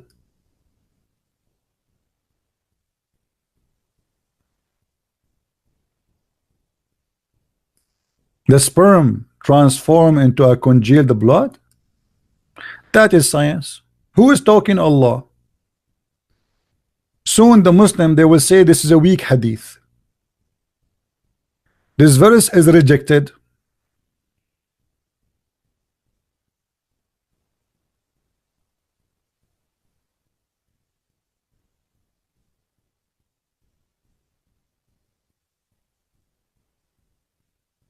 Any Muslim?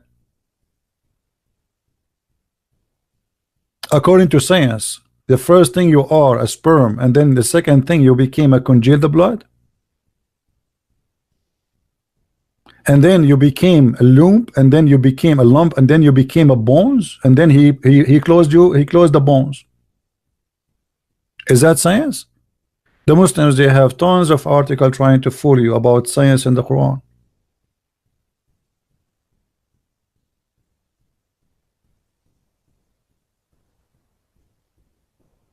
Anyone?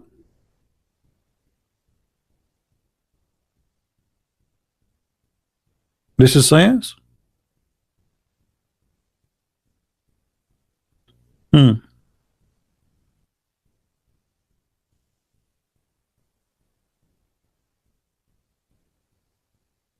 But anyway, Muhammad, you see, obviously he have a very high education, to the point Muhammad, he think that the sperm not only come from the man and the women,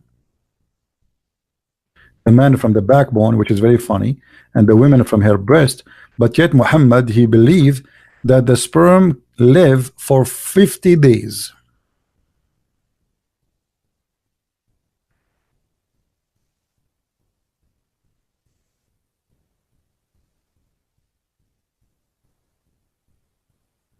Which one is lying? The doctors or Muhammad?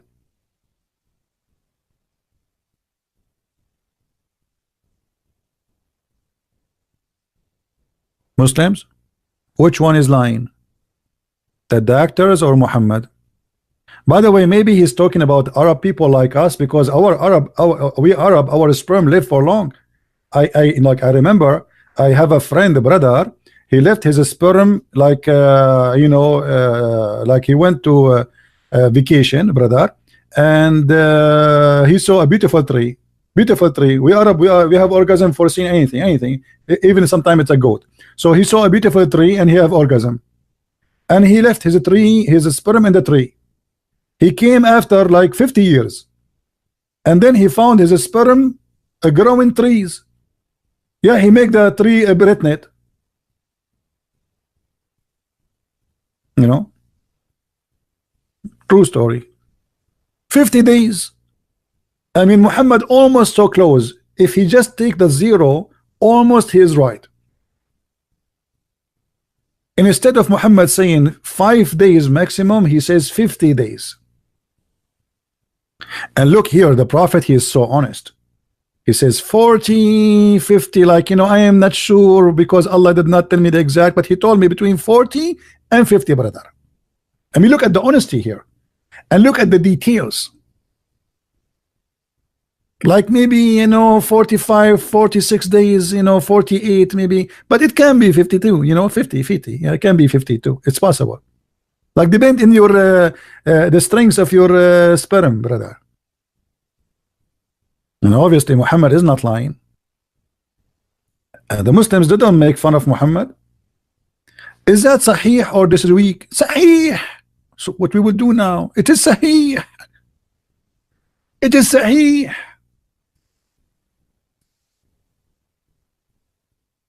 And the funny, according to Muhammad, the last stage in the creation of the baby is male or female. The last thing at the end, like Allah now, the angel, he asked Allah, make a nose here or make a hole. The last thing, make a vagina or make a penis. But according to science, this is the first. This is decided even when it is a sperm. This is not the last stage. According to Muhammad, this is the last thing. Allah? What do you want me Allah to do now? Make it a male or a female? And by the way, why the angel is the one is asking Allah male or female? He is the one who's creating the baby, or Allah? So look like Allah, he sent the angel inside the vagina of the women, and he's working inside. Like, okay, now we cook him. Now we cook the sperm, brother, and we make it. We will keep the sperm going in a trip journey Disneyland for 50 days, and after that we make it a congealed blood.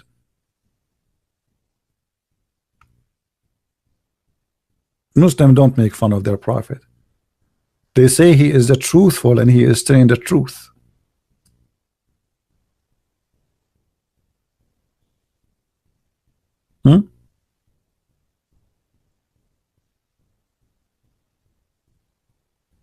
Any Abdul?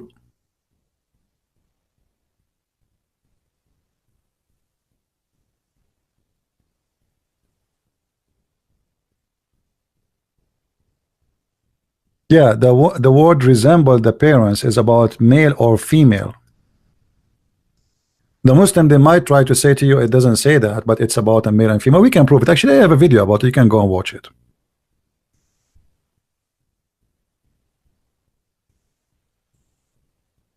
It is about a male and female. Actually, we can find the reference right now.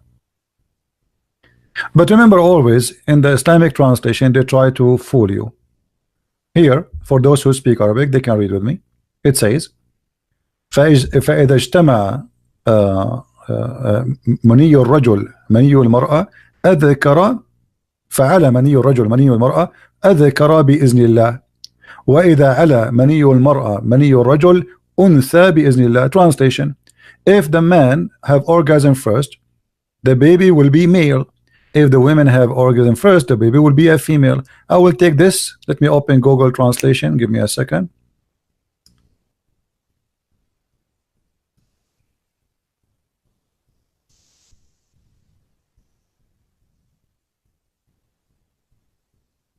We have to use Google Translation because we know, I mean, what we can do. You guys don't speak Arabic. And the English translation, they try to hide it. So I will copy in the front of your eyes. Here, read with me.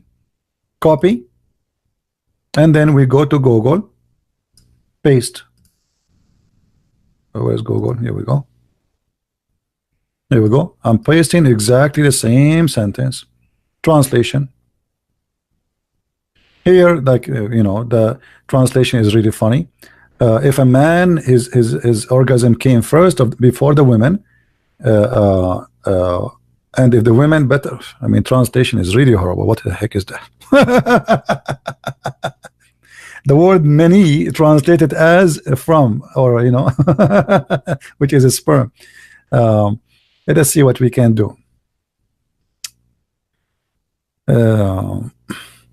Even the word does not, like, you see here it says, so is the baby will become a female or a male. You know, here it says a male and then it says a female, but in the translation it's come really funny. I don't know why. I mean, Google is really stupid. If you go to the Arabic, the English translation made by the Abdul, you will find that they hide all the story. Let us see. Look what the Muslims add.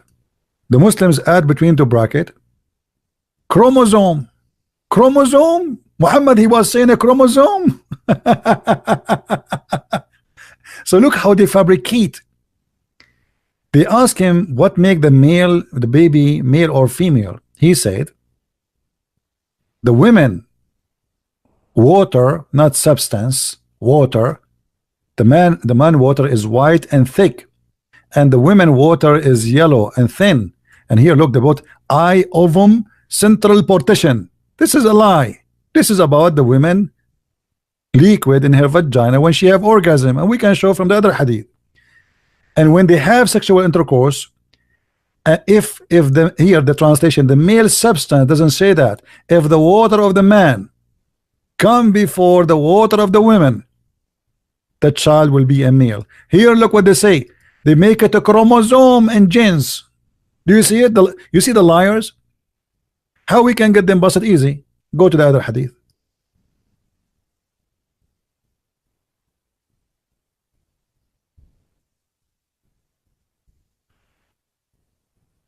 Just to show you how we can get them busted.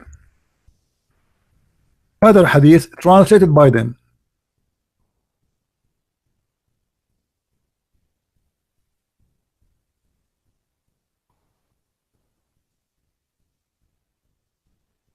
A woman, she came to Muhammad and she said to him, if a woman she see a liquid in her vagina, should she wash? So this is a liquid not about the chromosome, this is a liquid in her vagina, she have a wet dream.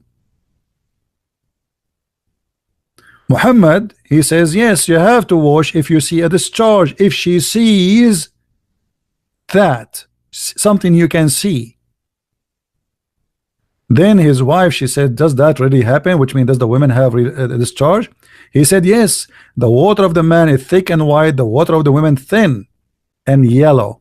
That is what she see in her vagina. All right. And here you notice Muhammad comparing between the white thick sperm of the man and the white and the yellow thin water of the woman, which is a sperm. And this is exactly in agreement with the Quran, chapter 86, verse number 6 and 7. A woman, she came to the Prophet, says, in the case of a woman, she must take a bath. So Salim said, I was, etc., you know, blah blah blah blah. You know, she saw a wet dream. Look what he said to her. He says, well, otherwise, how can a child resemble her?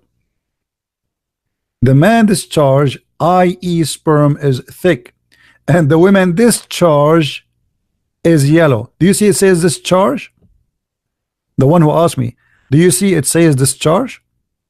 This is discharge, not a chromosome.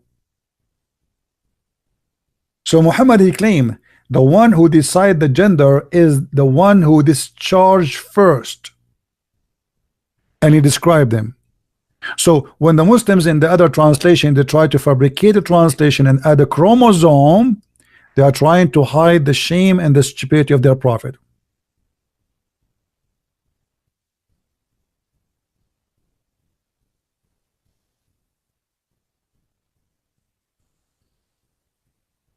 Someone saying to me, أنا جاهز لأترك الإسلام أمام الجميع إذا تمت الإجابة على أسئلتي. Someone saying, I am willing to leave Islam if you answer my questions. And my friend, I don't want you to leave Islam. If you leave Islam, I will laugh at who? What I will do then?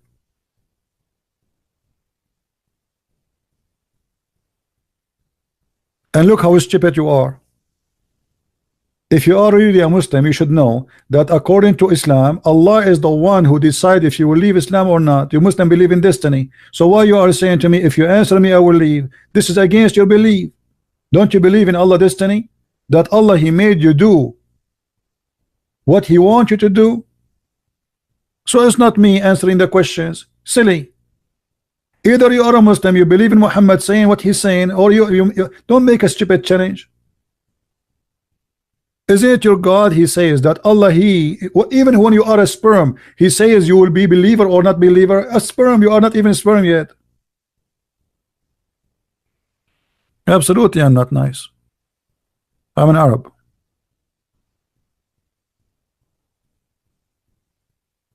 Once I was nice. Once upon the time I was nice. I went to the doctor to check why.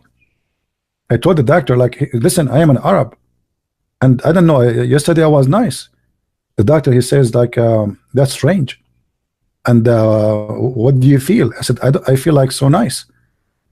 He said, this is really even more dangerous. He said, should we do like a scan for you? I said, I don't know. ما أدري, you know. And but thanks to Allah, the second day I was not nice anymore. I was really scared. I mean, I was nice for like few hours, which is really weird.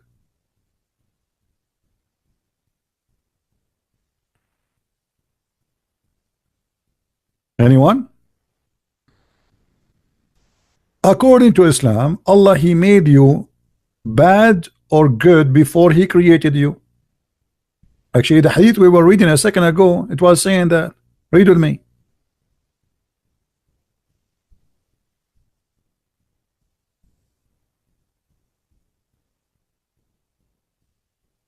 When you are when you are in the process of making you, Allah, He decide all you do, including your belief. Do you see it?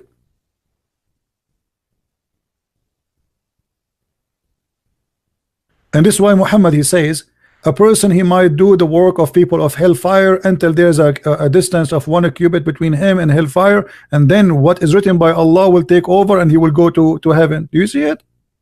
It's destiny.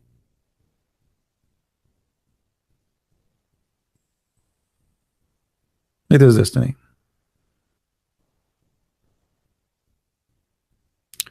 Maybe this guy is serious about leaving Islam. Okay, I will call him. Post for me right now in Facebook. I will check your page, post your Skype, we verify you, and we will make you famous. Is that fair, guys? I accept anyone who is a person who can be real. Just post in my Facebook, Christian Prince. I challenge you, and post your Facebook, post your Skype, sorry, and I will call you. You don't call me, I will call you. I want to make you famous. Do you have the courage?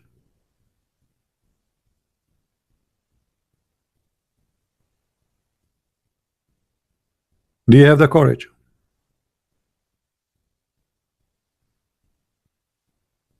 You see, look, your name proving that you are very weak, and your name proving that you are, you know, I mean, a stupid kid. If you are not a kid, you will not call yourself, my name is Anti-Christian Prince.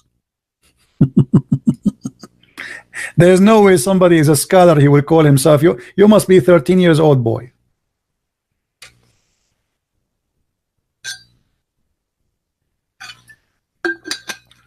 I mean, look how foolish you are. And you want me to even to talk to you? Anti-Christian Prince.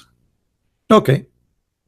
I want you to change your name in the ID, and I want you to have a shirt, you walk with it in the street when you go to the mall. It says, and I am Anti-Christian Prince. I challenge you. And I challenge you to take a picture of it and post it in Facebook. Prove it.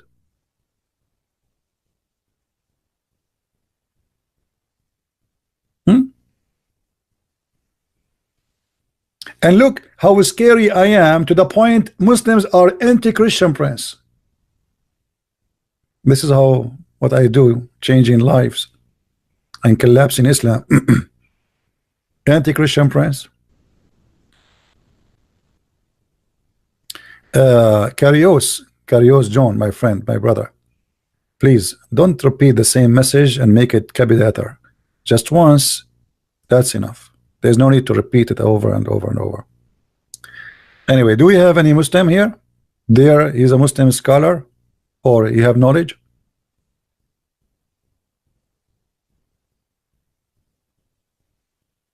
Well, anyway, any Muslim scholar will waste his time with me. I am the one who make Muslims leave Islam.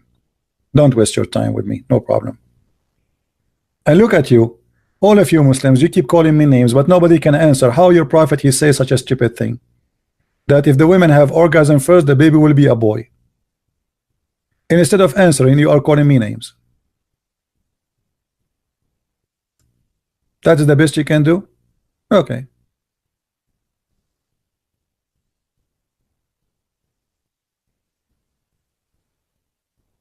The sperm will stay alive for 50 days. The best you can do, you call me names? The sperm is coming from the backbone of the man. The best you can do to solve the problem, you call me names? Okay, keep trying. But what about the women? She have a sperm coming from her ribs. I will never get married. It was not the plan. I mean, you go to the bedroom with your wife, and your wife, she start taking off her clothes, and then what? And instead of having two beautiful breasts, you find two huge testicles. Call me names, call me names. No answer. Still, you cannot answer me. Here we go. This is your Quran. and this is your interpretation, and this is your prophet, and I have nothing to do with it. Women, they have a breast testicles.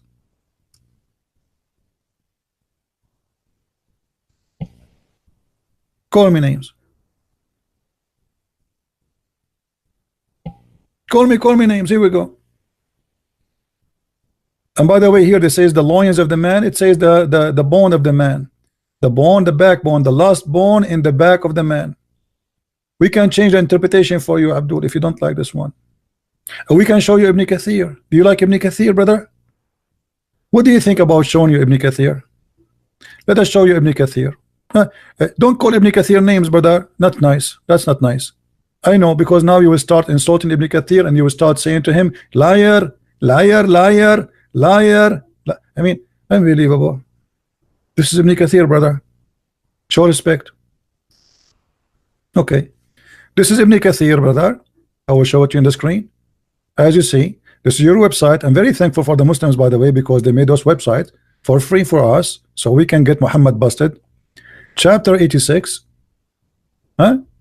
verse number. By the way, Ibn Kathir in English is far away from the truth. But anyway, and Ibn Kathir, he made his interpretation to defend Islam, not to explain Islam. Look what he said. Brother, I hope you will not say, I challenge you, Ibn Kathir, to debate me. Coward, Ibn Kathir. I challenge you, you are wrong. Okay, read. Let the man see what he is created from. He created from water gushing forth, meaning the sexual fluid comes from the breast, bursting forth from the man and the women, bursting forth. And then he says, proceeding from the backbone and the ribs. Oops, oops, oops, oops, oops, oops, oops, oops, oops, oops, oops, oops, oops. The backbone of the man and the ribs of the women. Hey, brother, this must be true.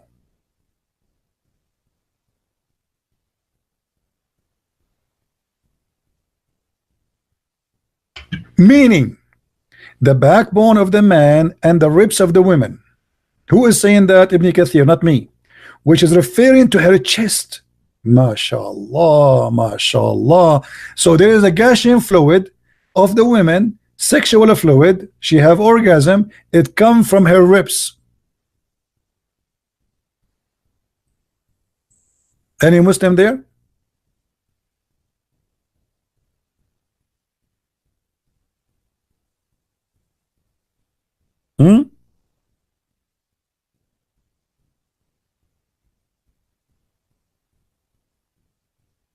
Where is the Muslims who they are angry from me? Who is going to give us answer? Hello?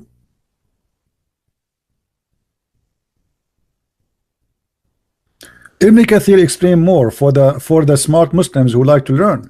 Proceeding from between the backbone and the ribs, the backbone of the man and the ribs of the women, i.e. it is a fluid. It is yellow fine in texture. The child will not be born except from both of them, i.e. their sexual fluid. Do you see it, Muslims?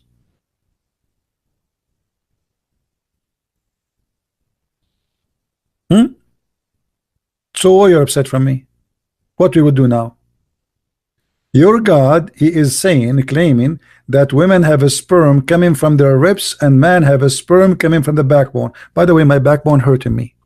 I think if I get married, I will not be able to make babies no more, because I feel like there's some pain in my backbone. I called the insurance company. I said, can you put insurance over my backbone? You look like your prophet never heard of testicles. Maybe he don't have any.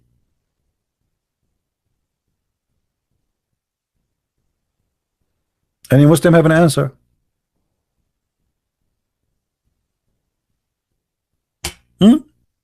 Any Muslim have an answer?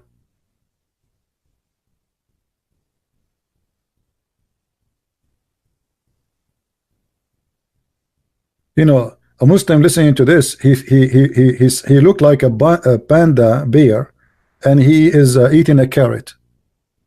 Like, it's not me. I heard nothing. I saw nothing. I'm waiting for you in Skype to debate me, brother. Brother, I'm waiting in Skype, brother. Anyone? He messaged me in Facebook. Let me open my Facebook. Hold on.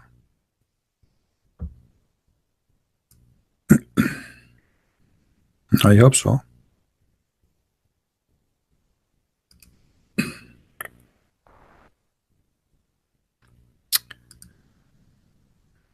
Facebook.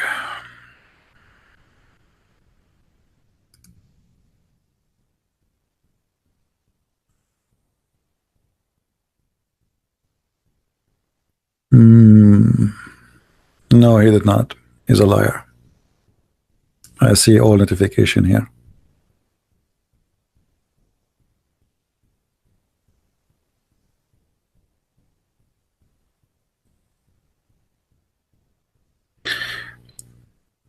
Skype.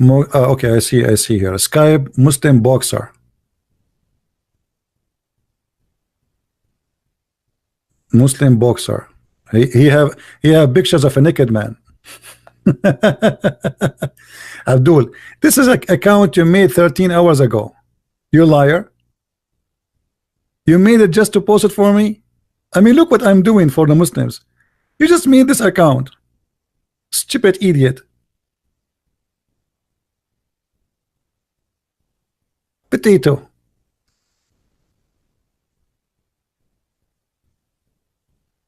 Do you believe it? He just made the account. The kid. But anyway, you know what? I'm going to call you just for fun. What do you think, guys? Shall I call him just for fun? Just for fun. I mean, what we will lose. And I know that this is the guy who says, yeah, me. The one who told me I look like my father.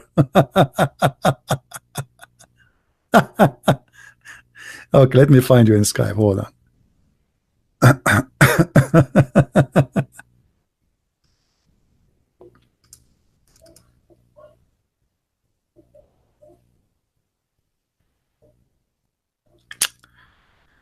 I mean, what you can do.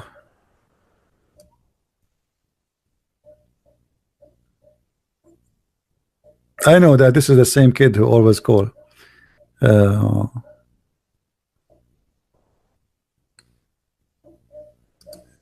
With you.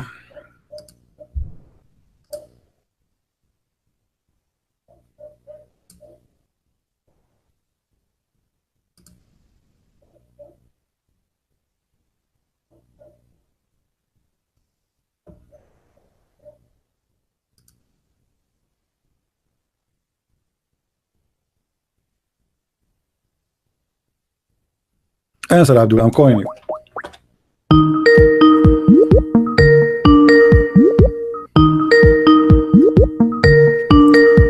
He will say to me, hello, hello. Answer, Abdul.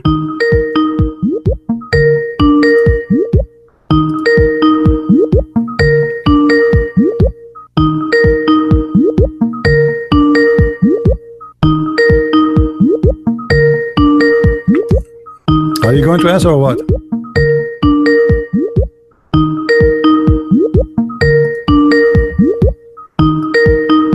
Hey, potato. He called himself CB Buster. He told you he's a potato. You don't even dare to answer. Just get lost.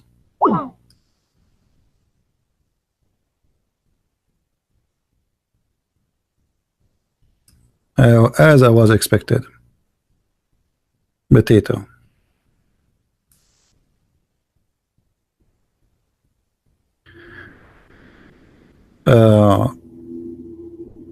Yeah, he's a boxer, yeah. All of them, they are boxers, by the way.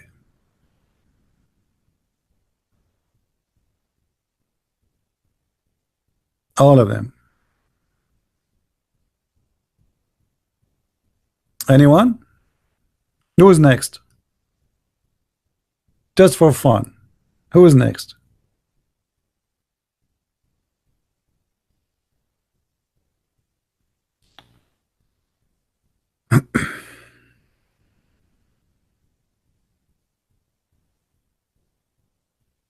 All right, look like we have nothing but kids.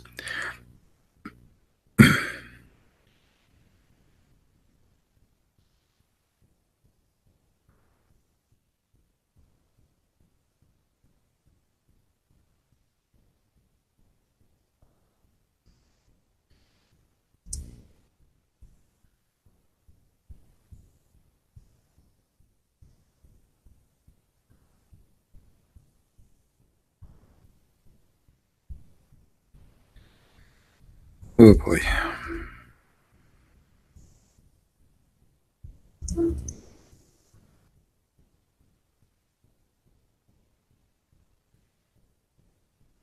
Anyone? No. Anyway, I think we are done for today. Did we have a good time, guys? Did we have a good time?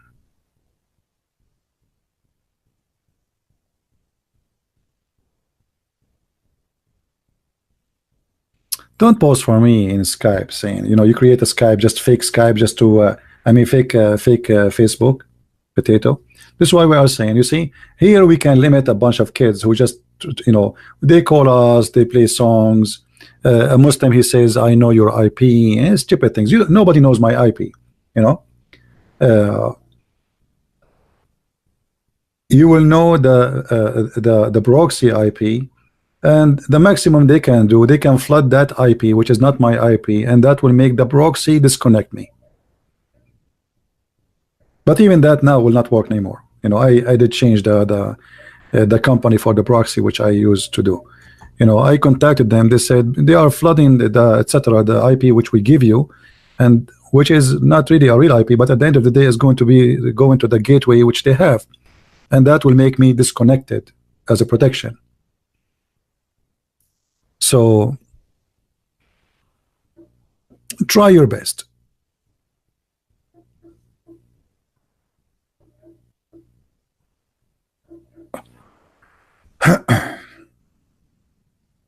And Abdul,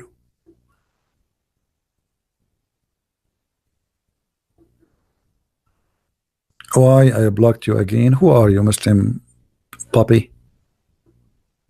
Who are you to block you? Give me your Skype to know who you are, to see I blocked you or not.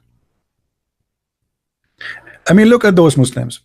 We show them how stupid the Quran, how stupid their prophet, and they say to me, why you blocked me? This is what they are worried about. I blocked you obviously because you're a stupid kid. Did I block someone like the Sheikh Abdul Wadud who debated me? Did I block Dr. Rohi? Kids. They send me insult, calling me names, etc. Anyway, go a guy, he just challenged me to call him. I call him, he never answer. Potato. Who is this? Agha Abbas? Yeah, Agha Abbas is just a stupid kid. I mean, I really I feel sorry for your wife and for your children. Agha Abbas is the guy who agree that if a woman she put a perfume, she is a whore. And I assure you that his wife, she put a perfume when she get out. And not only she put a perfume, I'm sure she shower herself with perfume. Hypocrite kid. A woman, she put a perfume, she is a whore. That means all Muslim women are, according to Muhammad. Go to the Middle East. #1 buyers for perfume in the world are Muslim women, especially in the Gulf.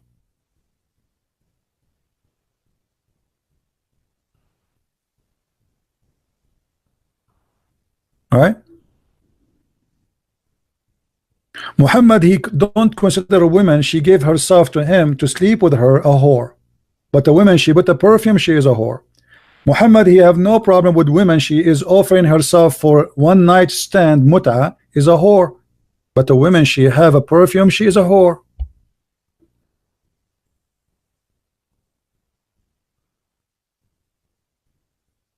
Don't worry about those Abdul guys. They are just kids.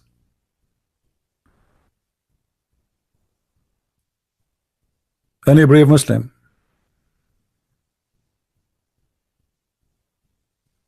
No, we don't want you, Abdul. Go. We have no place here for kids. Very clear challenge. If you are a person who do da'wah, or you claim that you have a big followers, or what you need to do, you can make a video on YouTube, post it for me in Facebook. We check your channel. If you are a person who is very well known by the Muslims, I will be happy to call you. If you are a sheikh, I will be happy to call you. I will call you.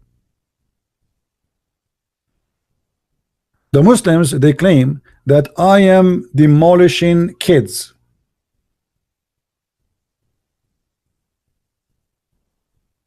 So where is your scholars? Was Dr. Rohi a kid? Was Imam Sheikh Abdul Wadud, who became so shaky, a kid? Muslims leave Islam because you Muslim sheikhs cannot answer me. Otherwise, call me. Here we go. Call Abbas about what? And he will be driving anyway.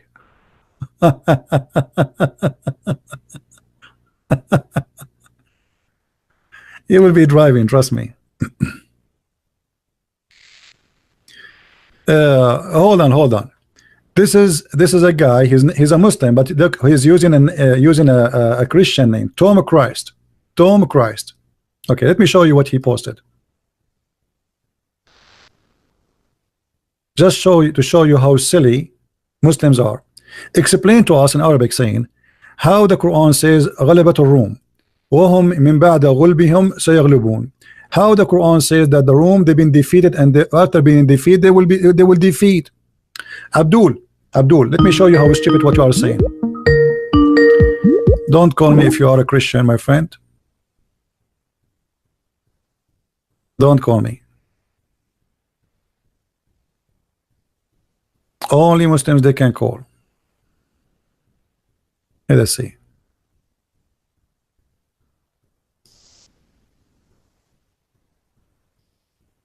Let me go back.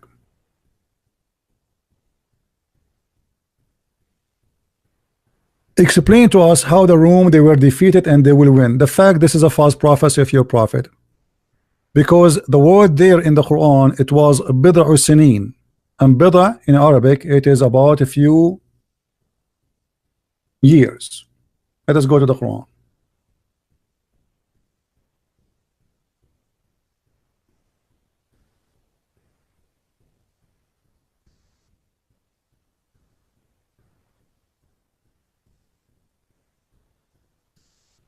The Roman, and by the way, imagine here how stupid the statement is. If I say that the Roman been defeated and they will win again in a few years, but the Roman, they are fighting the Persian for 300 years. They lose, they win, they lose, they win. So what is the prophecy here? But look what happened. Muhammad, he got himself busted by using the word bada, which mean have to be between 3 to 9 years. Muhammad, he got himself busted. This verse was said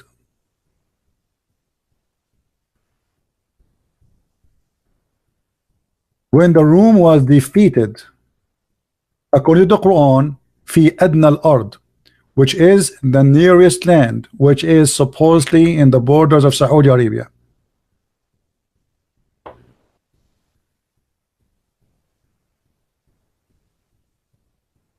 Read carefully. The Roman being defeated in the nearer land, the more close borders to Saudi Arabia or the Arabian Peninsula. That is not Jerusalem. That is supposedly can be Tabuk. However,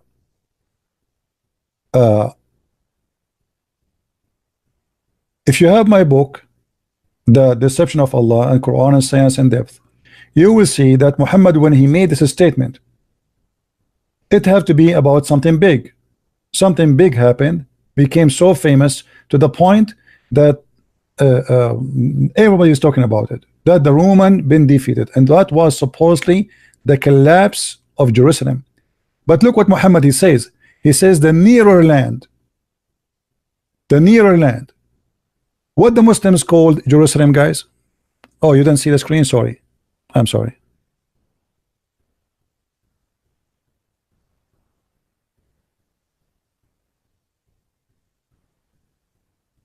What the Muslims call Jerusalem?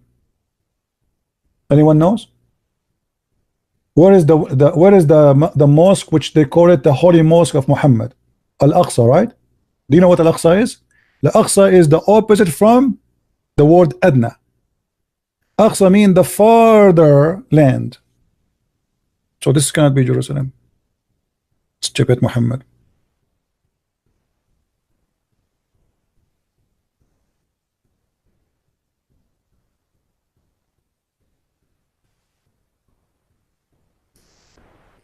chapter 17, verse number 1. Glorified be he who carried his servant from the night, etc. to where? To the far distance place. This translation here, the far distance, this is Al-Aqsa. Al-Aqsa is in Jerusalem. So it cannot be Jerusalem. It cannot be Jerusalem. But it must be Jerusalem. Because this is the only big defeat the Roman they have. The Persian, they took Jerusalem.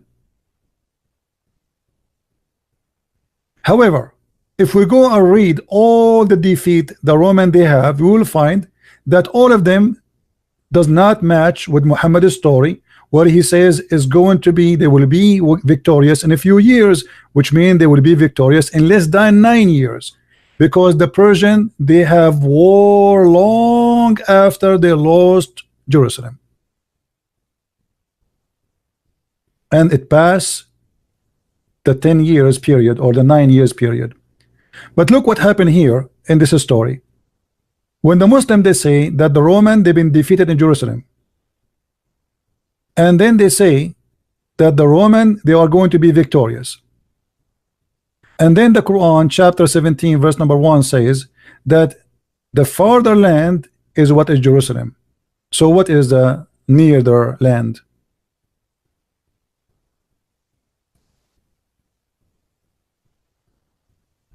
Any Muslim can answer? No. Secondly, within, you see the Muslim translation, he says within 10 years. This is a lie. It's have to be between 3 to 9. This is what Bada mean. Go right now, even you can go to Wikipedia and you will see when the last year the Roman, they were victorious. Because victory is not about just winning a battle, it's about winning the war. Is that correct, guys? War, all armies in the world, they lose, they win in the same war, but at the end the victory is only when you win the war, not you win a battle of the war. Do we agree? Okay. When the last war happened between the Persian and the Roman, go check the date when Jerusalem collapsed and check the date when the Roman, they got victory. Not only they got Jerusalem back, they got victory. Even Jerusalem, they got it after many years from what Muhammad he said. So this was a false prophecy, and here there's a problem, another problem. Look at the problem. Muhammad he said that when the Roman will be victorious, the by the help of Allah, huh? Why the Roman will help? Why the Roman will be helped by Allah? They are kuffar. Why the Roman who worship Jesus, they will be victorious by Allah? And not only that, the believers, they will be happy. Why the Muslims will rejoice for the victory of the Roman? This is showing us that at that stage Muhammad he tried to claim that he's a Christian, because they are making fun of him that those who worship Jesus, they lost the war. Muhammad he get upset. He says yes, they lost, but they will win again. And then Muhammad he says, and when the Roman they will be victorious, then the believers will rejoice. I changed any Muslim to tell me why the believers will be rejoicing.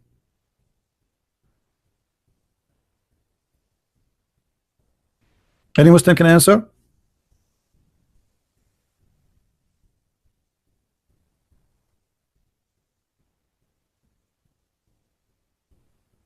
Any Muslim can answer me?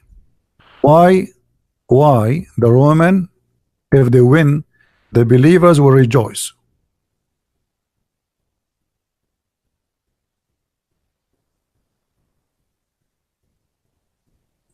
Any Abdul have an idea? It is so clear.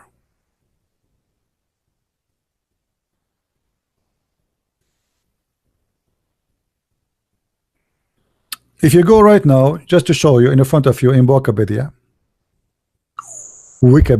or Wakapedia, because it's walk with you with the idiots. Byzantine and the Persian war, 602, 628. By the way, this is not only the time they have war, all right? The war went to more than 300 years, but they are talking about special time between two famous kings. And here is mentioned to you what happened exactly. locations, this and this and this and this and this. Persian invasion of Byzantine Empire, return to etc. And here they are start giving you a date as an example. When the Persian they occupy Jerusalem, 614. What the date the Roman they got Jerusalem back? According to what we see here in front of us, and by the way, I don't go by Wikipedia because anyone can change the article, but we will go with this, but you can check out yourself. The war really continued and did not finish until almost 628. 26 it was like their victory became clear, but they did not finish until 628 as I remember. And then if we calculate how many years between 614 and 626 and 628, we will find that Muhammad gave a false prophecy, because the victory of the Byzantine was not coming in the 10 years period he mentioned. As simple as that. This is a list of the Roman and Persian war. Endless. More than 300-400 years war. So this is not a prophecy. Same time, this guy, he said that the prophet, he said that we will occupy the Constantinia.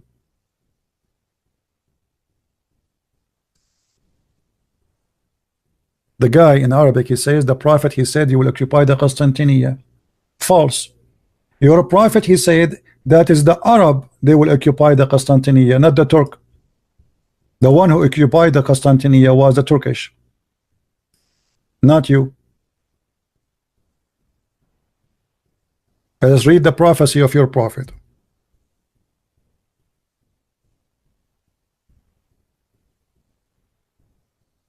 Read and love.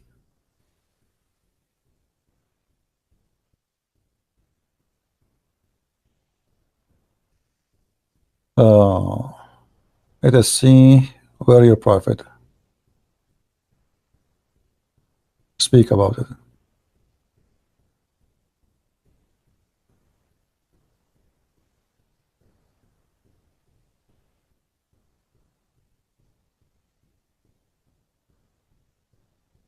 Here we go.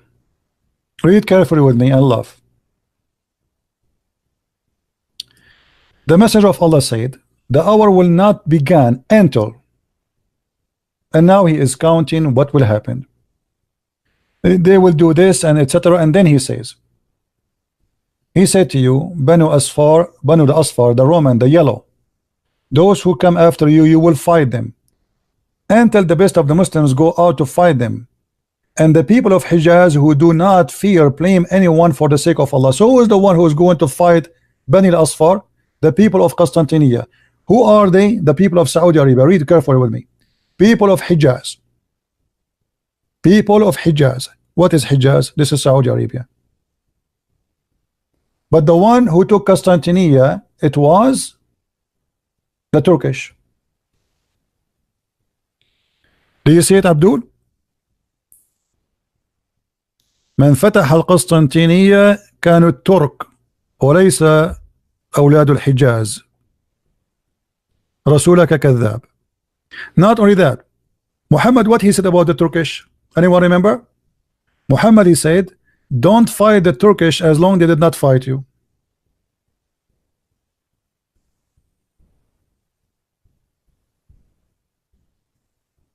Muhammad never predicted that Turkish will be Muslims.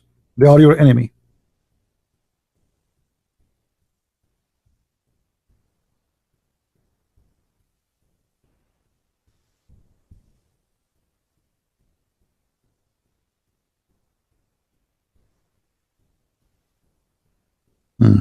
Well, let us find you.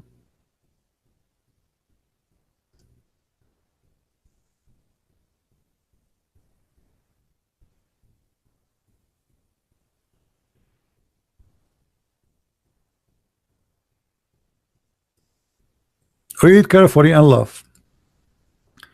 You're a prophet claiming that the Turkish will never be Muslims and they are your enemy and they are a sign of the judgment day. Allah also said the hour will not establish until you fight the Turks. People with small eyes, red faces, flat noses, and their faces will look like shield coated by leather. The hour will not be established till you fight the people who shoes made of hair. So you're a prophet, he considered that those are the enemy of Islam until the judgment day. But the one who opened Constantinople is the Turks.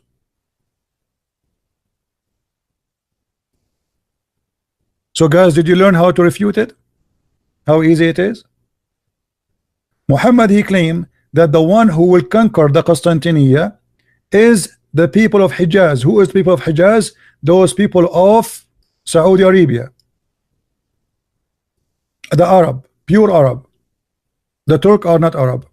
They are Asian. They are the one who will conquer Constantinople. Again, this is a proof that Muhammad is a false prophet. And in the top of that, Muhammad consider the Turk are the enemy of Allah until the judgment day. And judgment day will not even establish until you fight them and kill them.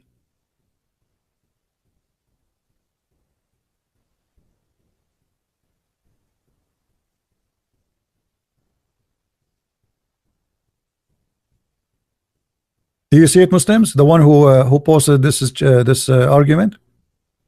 Do you see it? And by the way, if fighting the Turk is a sign of judgment day, the Muslims fight the Turk many centuries ago, during the time of Genghis Khan and his children. So your prophet again is a liar.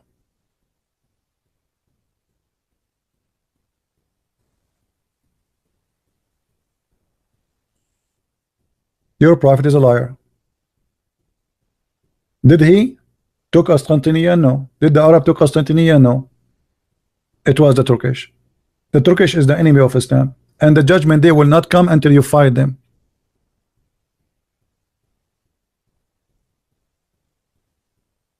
Any Abdul?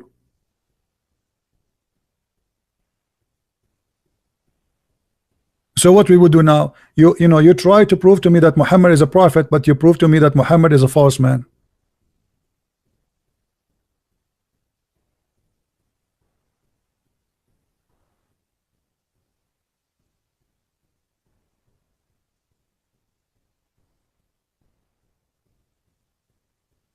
Where is the Abdul who was making statement?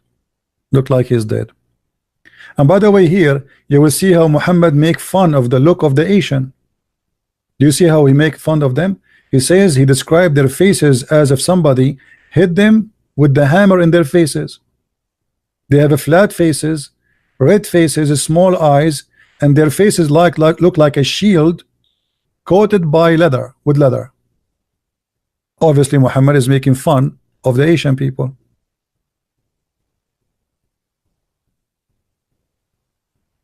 And he called them by name. It's not like maybe different kind of Asian. He says the word Turk.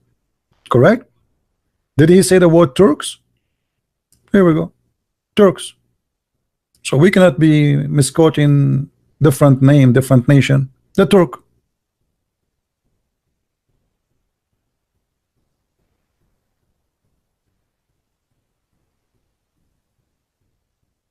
Right? Many Abdul? Again, Muhammad is a false prophet. If Muhammad is a prophet, he should predict that the Turk will become Muslims. But look, he is saying no. Fighting them and killing them is from the judgment day signs, which means until the judgment day, there's no Turk will be Muslims.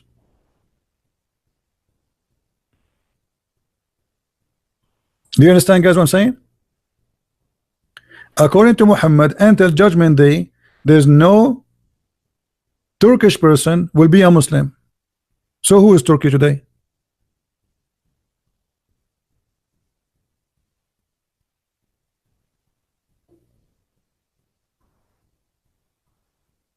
Any Muslim have an answer? This is what happened when Muslims, they try to prove to us that Muhammad is a prophet. They bring upon them a curse. It's called Muhammad, who to keep talking, he cannot keep his mouth shut.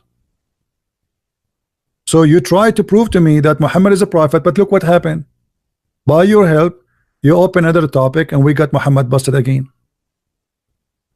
Neither the Arab, they open Constantinople or occupy it, and neither the Turk are still an enemy for Islam, and you will fight them until Judgment Day. And Judgment Day sign is fighting the Turk, which means there will be not Muslims enter Judgment Day,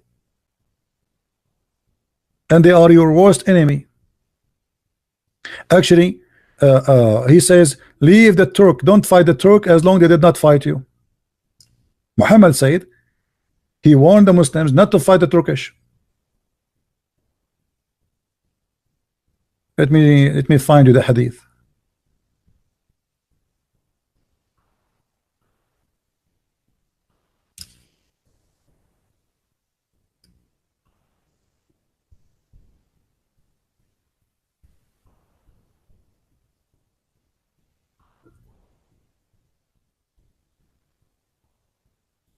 Leave the Turk alone as long as they leave you alone.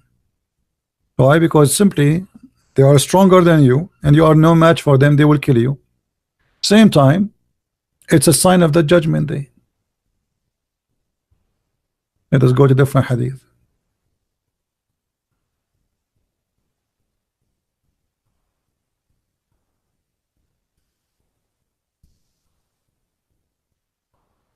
Read it.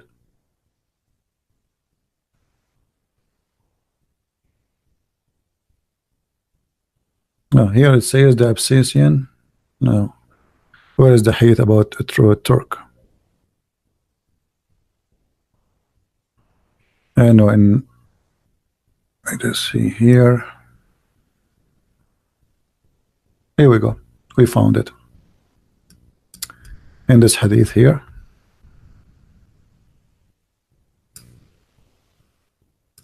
And leave the Turk alone as long they leave you alone. Leave the Ethiopian alone as long they leave you alone, and leave the Turk alone as long they leave you alone. And here quote for you, chapter An-An'am, verse number 6, chapter number 6, verse number 115. Do you see it, Muslims? Your prophet, he never ordered you even to do jihad, neither against the Ethiopian or the Turk. And fighting the Turk is sign from the Judgment Day.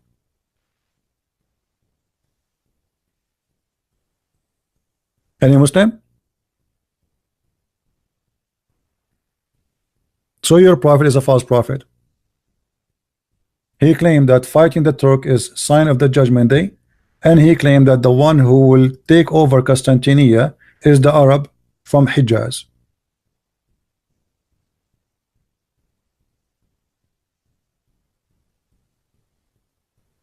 You see it?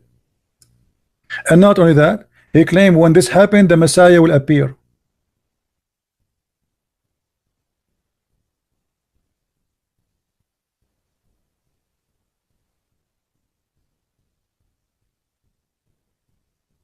احكي لهم الحديث أي المدينتين تفتح أولا هل تنبأ به وصار.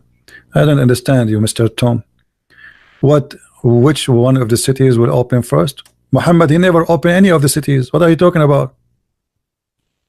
Guys, look at this guy. He don't understand. I just showed you that your prophet says that the one who will occupy Constantinople is the Arab, the people of Hijaz.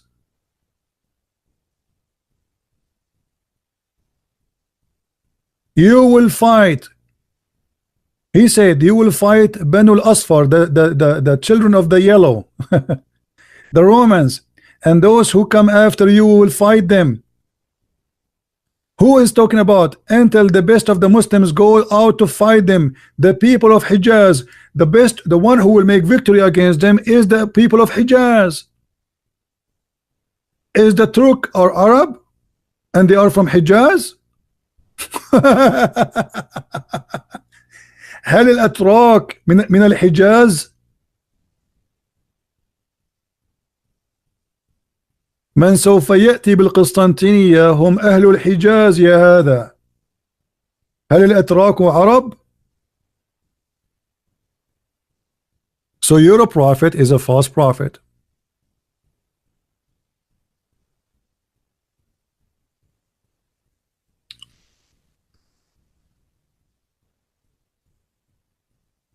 Guys, in the judgment day, before the judgment day, the Arab, they will take over it again.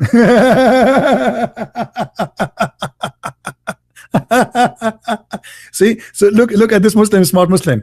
He says, brother, the Arab, they will take over it again, brother. Again?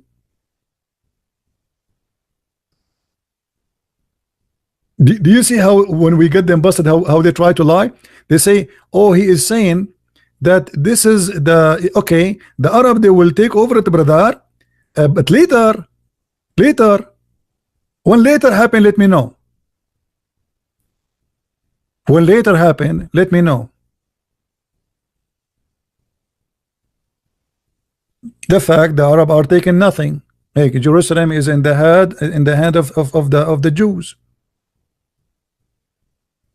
You said to me that Allah will open the city of Herakl.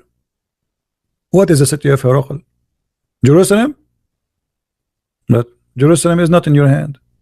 False prophecy. And Jerusalem was not opened by the hand of Muhammad. It was Muhammad who ordered his men to go and fight the Roman. He says, go attack the Roman so you can get the blondie.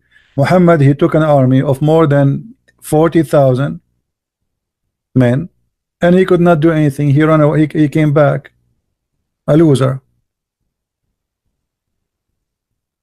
And now Jerusalem is in the head of the Jews.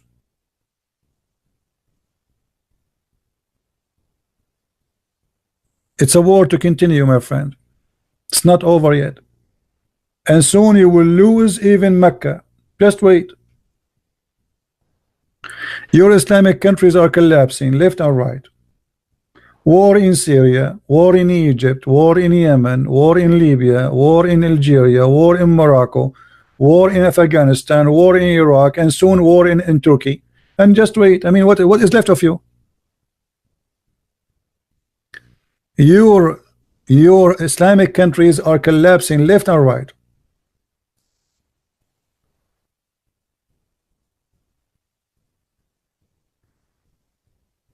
He is saying, what about the Prophet says Islam starts like strange and will end strange, and the Caliphate, he said that the Caliphate will collapse. The Caliphate collapsed during his time. He is the first Caliphate who collapsed. The day Muhammad he died, the Caliphate collapsed. Don't you know that it's what is called the war of apostate? What is the war of apostate? Secondly, when you say to me, what about his prophecy? Islam will end strange. Well, this is really stupid of you Muslims to say. When we ask you how many Muslims in the world today, you see we are going to dominate the earth. And then when we ask you how Muhammad is a prophet, you say the prophet he prophesied that Islam is going to end small. Few people believe in it.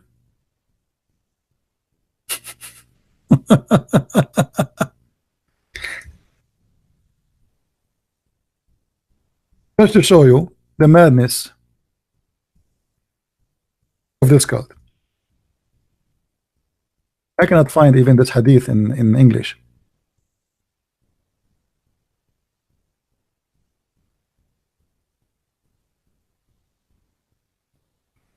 Let's see.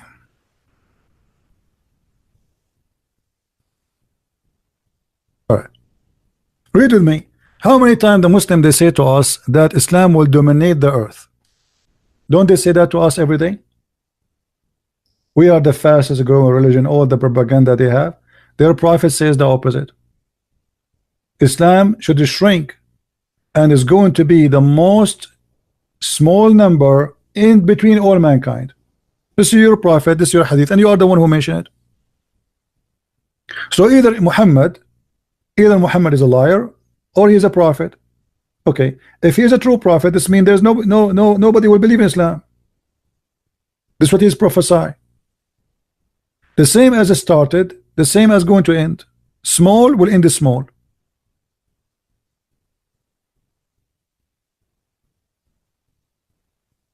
Do you see it? Now here, Muhammad here, he's getting himself busted again. Anyone knows why? Anyone knows why? Muhammad, he says, I am going to be proud about your numbers. So how you will be proud about their numbers, which means this is in the future, and then you say that they are going to be the smallest in number?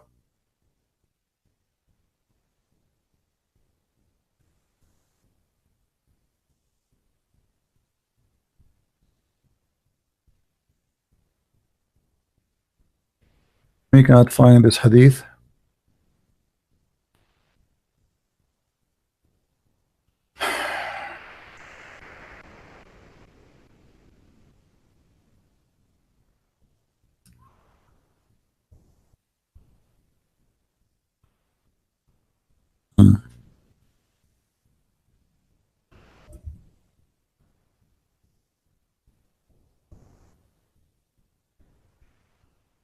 Trying to find the hadith.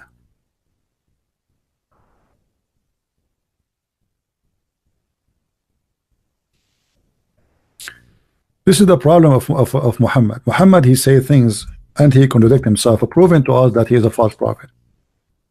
Be careful with me. Muhammad, he asked the Muslims to marry the women who have babies already, because supposedly she is being tried and she's proven to be functional. So he said, I found the women of rank and the beauty, but she does not give birth to a children. Should I marry her? Look at the advice of Muhammad. He says, no. Look how evil Muhammad is. A woman, she is beautiful, but she cannot have kids. What's her fault? No, don't marry her. No. He came again to him and he forbade him again. He came to him third time, and then he said, marry a woman, loving, etc., because I shall outnumber the people by you. So Muhammad, he have an agenda. He want the Muslim to have kids as much as they can so he can outnumber the people. Do you see it? Okay. How here he says he will outnumber the people by you, and then there he says you will be the smallest number in earth. Are you there, Tom?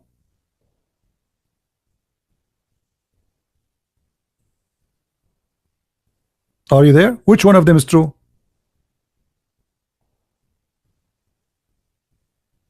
Same time, this is a contradiction for what the Quran is saying.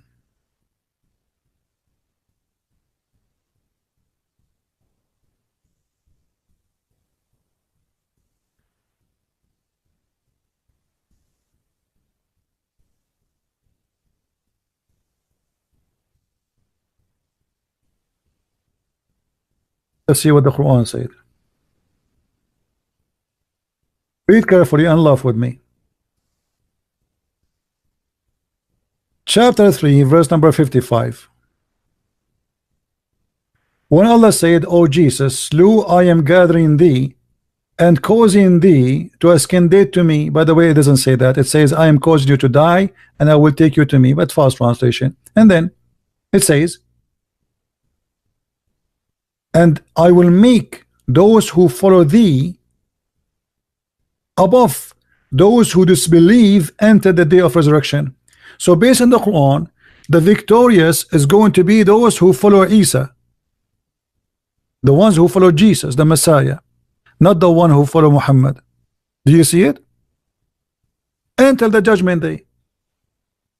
And here we have a problem. Anyone knows what the problem? Not only the Christian, they will be victorious until judgment day, but we have a bigger problem. Anyone notice what the problem?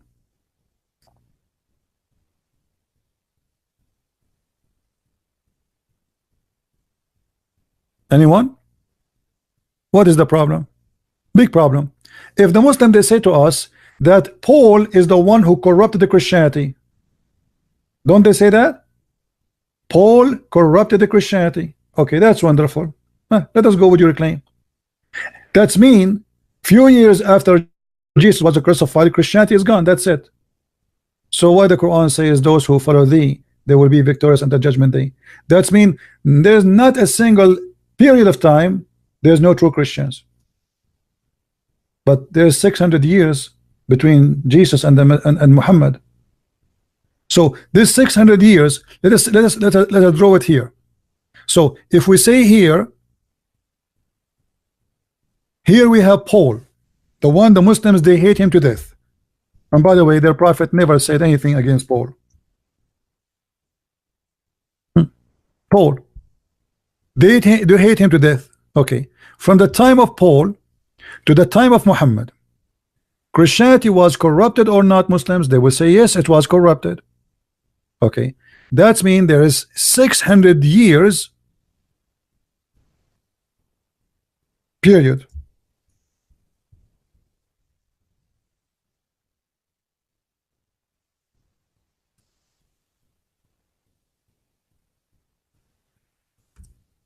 $600 years. 600 years based on the Muslim argument there's no true Christianity. But look what the verse in the Quran is saying. I will make those who follow thee victorious until judgment day. Do you see it? That's mean all the argument of Muslims is stupid and false, because from the time of Jesus to the day of judgment there's no corrupt Christianity. If the Muslim they will say, oh, we are the one who follow the true Jesus, but as you see, there is 600 years you're missing. It says those who follow thee, Isa or Jesus, until the judgment day. There is no disconnect. Do you see it, guys? From the time of Paul to the time of Muhammad, is the Christianity is valid for the Muslim? They say no. That's mean from the time of Jesus, because Paul is just, you know, in the time of Jesus. So the Quran is lying. Same time, how the Christian they will become victorious if they don't have book to follow Jesus. In order to say those who follow Jesus, you have to preserve the book of Jesus. Do we understand, people? How we can follow Jesus? How somebody can follow Jesus? In order to follow him, you have to preserve his teaching. Okay. So how you say to me that those who believe in you, they will be victorious above those who disbelieve until judgment day, and yet you say to us that the book of Jesus is not preserved, so how they can follow thee?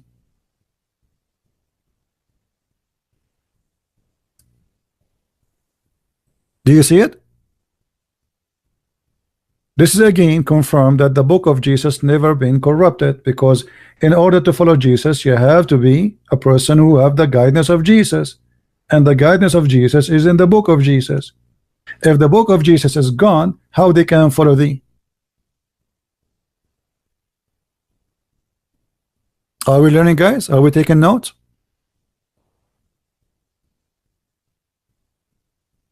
How we can follow thee? Stupid statement. And if the followers of Jesus are prevailing over all other followers, that means there's two kind of believers. There's those who believe in Jesus and those who disbelieve.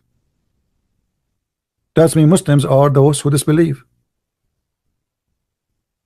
because Muslims don't follow Jesus. Muslims follow Muhammad. They claim that they follow Jesus, but how you can follow Jesus if you don't have his book? Where is the teaching of Jesus? Show me. If a Muslim, he says to us, he tried to fool you, he says to you, I believe in Jesus, I follow Jesus. Okay, where is the teaching of Jesus? All what you have in the Quran is a few verses about Mary giving birth and Jesus not crucified. Where is the teaching of Jesus? Nothing.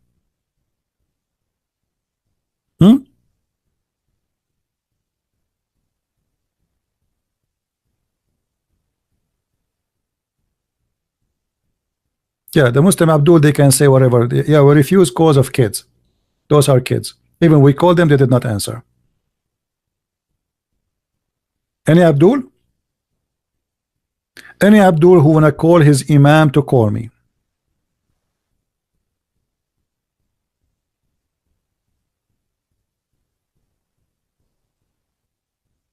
Another argument the Muslims they say to us from time to time, they say, well, how many Christian sect you have? Okay, what does that mean, Muslims? If we have a Christian sect, does that mean we are deceived? They say yes. Okay, hold on. Remember, if you have many Christian sect, you are deceived. Okay. The more divided, the more deceived.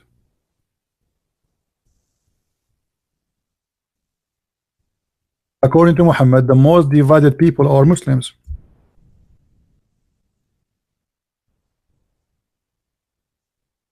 Read it. The Prophet said, the Jews will split into 71 or 72 sect. The Christian will split into 71, 72 sect, and my people will split into 73 sect. Do you see it, Muslims? This is their logic. If you have many Christian sect, that means you are deceived. And here we go. Your belief is gone. But Muslims are the most divided ones, according to Muhammad.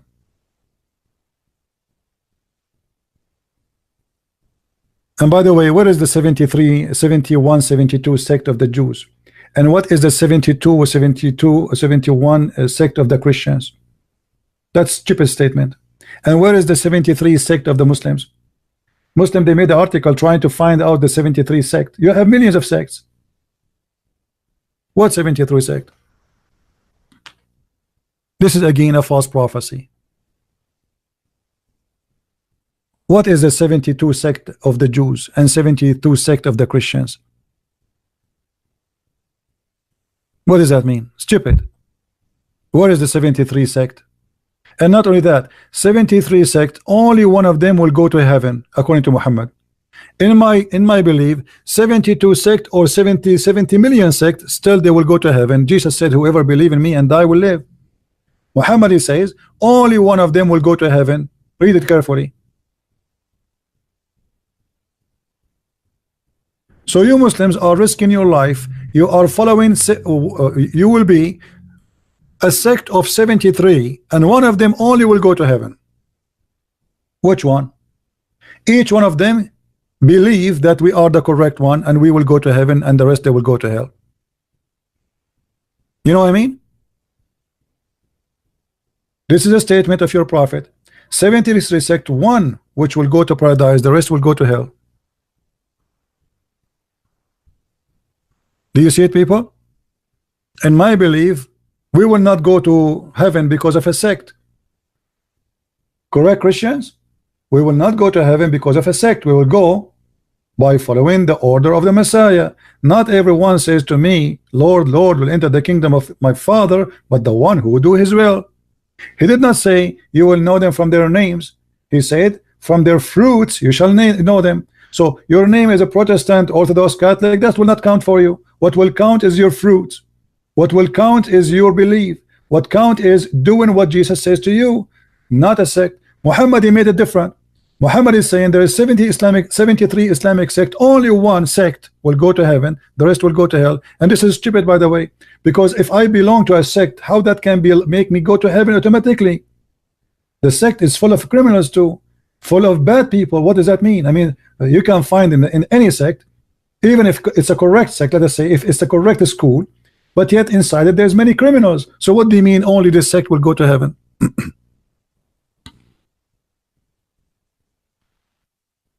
So for us as a Christians, if you became a Christian, you have 100% opportunity to go to heaven. If you go to Islam, you have 1 to 73 gambling game, even cards. How many cards, guys, in the card game? How many cards? 52? 51? I forgot. 52, I think, right? 52 cards? 52 cards. So Islam is a game harder than the card to win, because it is 73 to 1. Your option to win is 73 to 1. You are gambling. And how you will know which sect is going to go to heaven? All those sects, they are sect because they believe that we are the right one. Every sect of those 73 says we are the right one, the rest they will go to hell. So Islam is nothing but a gambling. Muhammad, he confirmed to you that the percentage of going to heaven is 1 to 73, which means from every 73 sect there's one person. Let's make it this way. We have 73 people.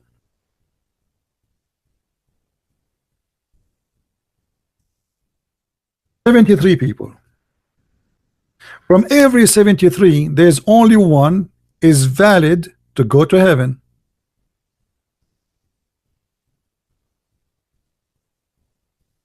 What a horrible percentage.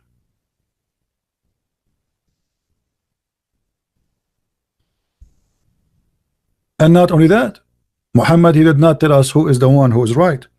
He says those are the major body. Who is the major body? By the way, it doesn't say the major body. This is a false translation. Which one is the one will go to heaven?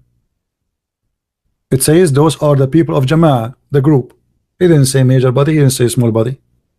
Actually, the hadith we mentioned before, that Muhammad, he says Islam start as a small, will end as a small. That's mean they will not be the major body, they will be the small body. Islam started as small, will end as a small.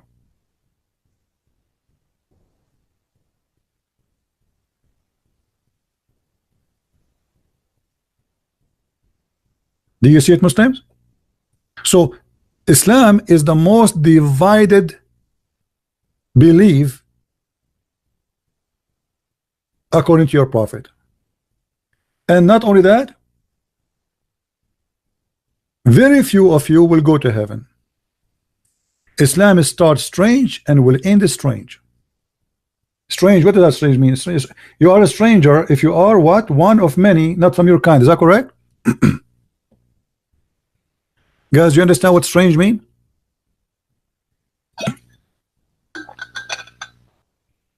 You are a stranger. You are a stranger if not many from your kind. Is that correct? If I go to a town and I am the only one from the Middle East speak Arabic to China, I'm a stranger there. I'm strange. So strange here present the number compared to the others. So Islam is taught as a strange. Few people believe in Islam at the beginning. Few Muslims will believe in Islam at the end. So who are they? The major body will go to Islam. Few will go to heaven.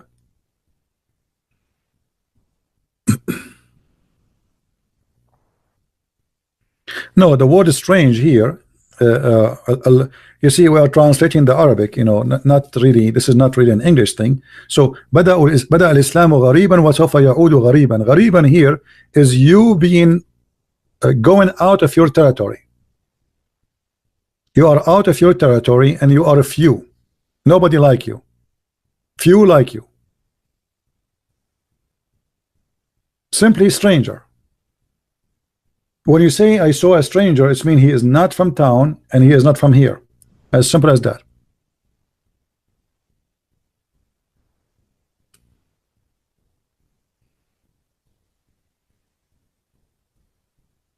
Do you see it? The word in Arabic غريبا. غريب. غريب. بدأ الإسلام غريبا. This is the word. Strange. And is going to go back strange. Or a stranger.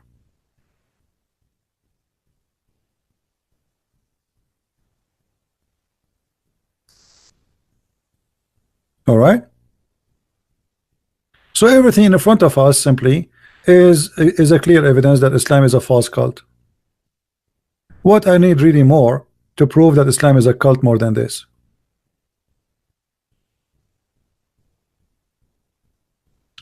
The guy who speak Arabic saying the word strange here does not mean is going to be a few in number. No, it mean a few in number. Islam is taught as a strange. It have to be about number. Why? Because you Muslims, you claim that you are following Abraham, so it cannot be something new. Correct, guys? Don't the Muslim they claim that Muhammad was following Abraham? So this is not new. Islam is not a new religion. They say that Isa was a Muslim, Moses was a Muslim, Abraham was a Muslim. So this is not about being in you. So what is strange here? Strange, simply stranger, is about being one of few, like from your kind, few. This is what stranger mean.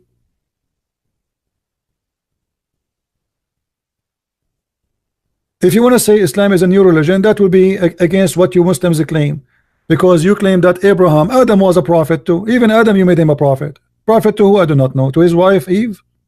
Hey Eve, sit down. Let me teach you about Allah.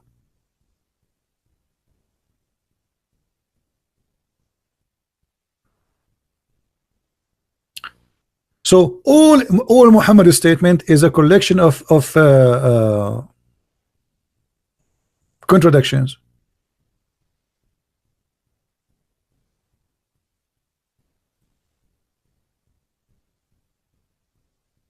Do you see it?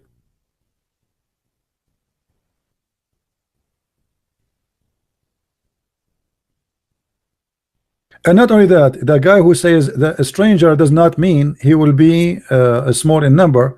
My friend, isn't it your prophet? He said that from 73 only one will go, and those Ahlul Jama'ah.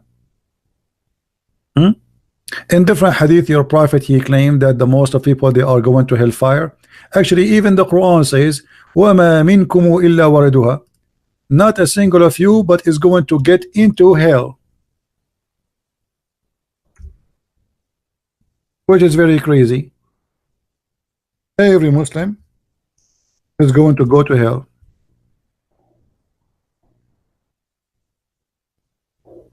وَمَا مِنْكُمُ إِلَّا وَارِدُهَا. Right?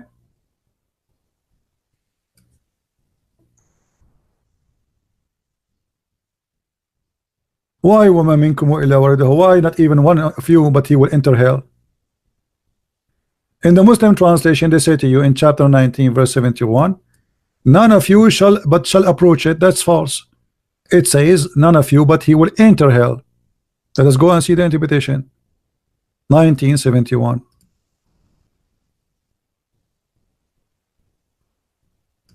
So simply Quran and Muhammad's statement is a chain of stupidity and contradiction. How many they will go to hell? Huh? Read it. This is Tafsir Ibn Abbas. We can show you Al-Jalalain. We can show you Ibn Kathir. Not even one of you, save that he will enter it, i.e. hell. Every Muslim will enter hell.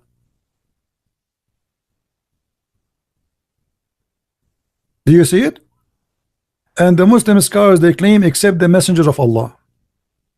All of you Muslims will end in hell. Happy for you. Don't forget to take a fan with you and Vaseline. So you worship Allah, you pray to Allah, you follow Muhammad, you follow all the garbage he give you, and then you what? You go to hell.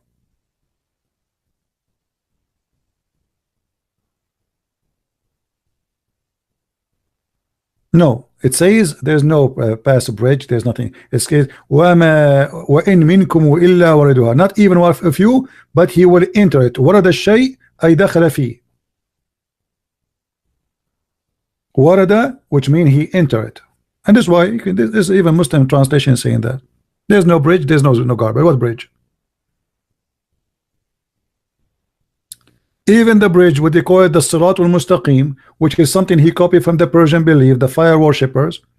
This bridge is still in hell, because simply people, when they are walking in the bridge, some of them they will go down to their belly, some of them they will go down in hellfire down to her head, some of them the fire will swallow them, some of them they will go down to fire only in their feet, depending on your sin supposedly.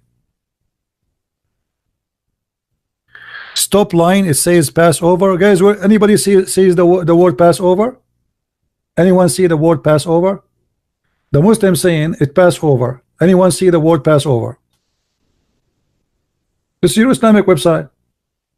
I mean, look at them. They keep saying to me, stop lying. It says pass over. I'm showing you your Muslim website, you idiot.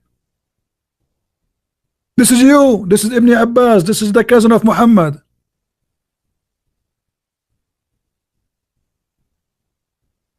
I'm lying.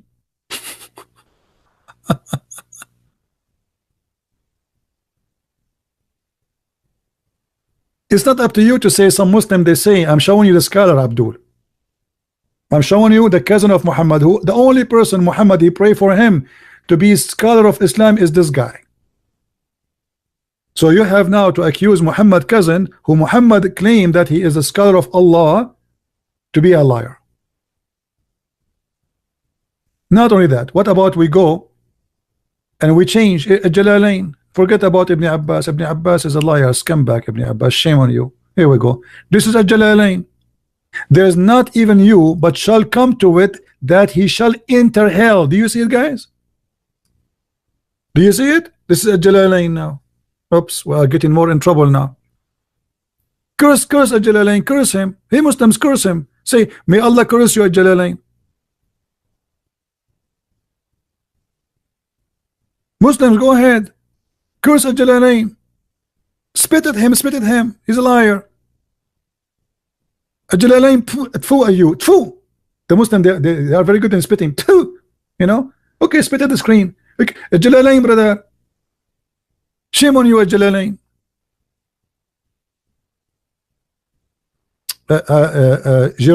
Jareen saying to us, look at this, guys.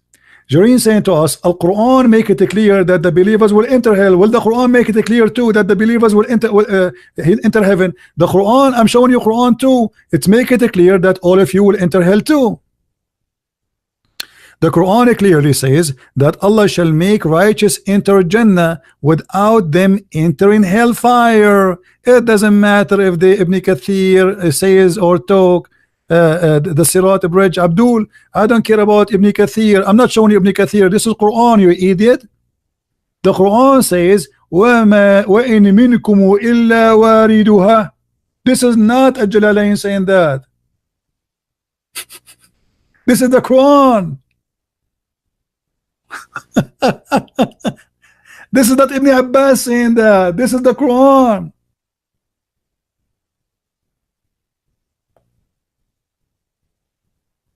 Dummy. Who said to you that Ibn Kathir is saying that? This is the Quran saying that.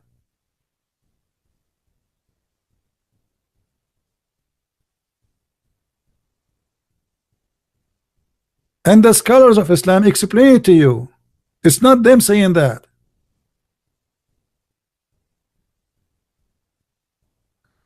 Where in Arabic it says pass over it, you liar? Show me the word pass and show me the word over. Quote it for me. Guys, this guy, he says in Arabic it says pass over it. I want to see the word. I want to see the word pass over it. I'm going to pass for the bathroom and I will wait for you to pass it.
All right, all right.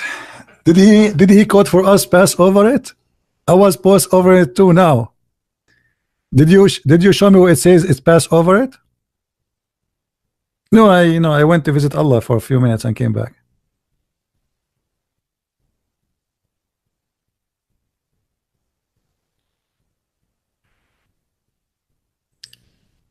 Show me where it says pass over it, you liar. I want to see.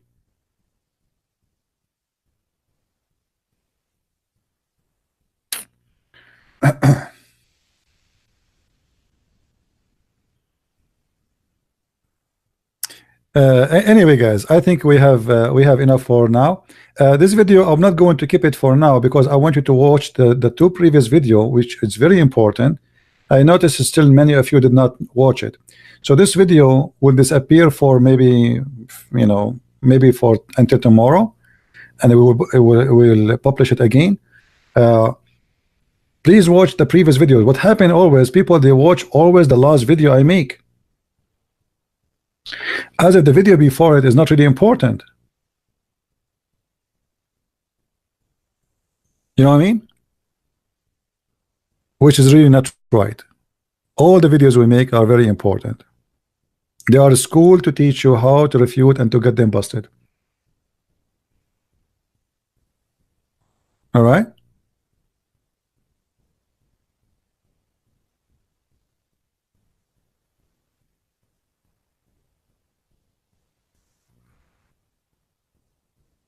Let me bust you, you coward. What you want to bust? Bust Al-Jalalain. Here we go. You are here. Answer us. How Al-Jalalain saying that the Quran saying that Allah will make you enter hell?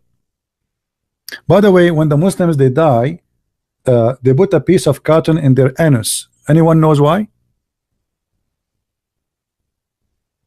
He's saying to me, go to Yusuf Ali translation 1971. Okay, guys, he says go to Yusuf Ali translation.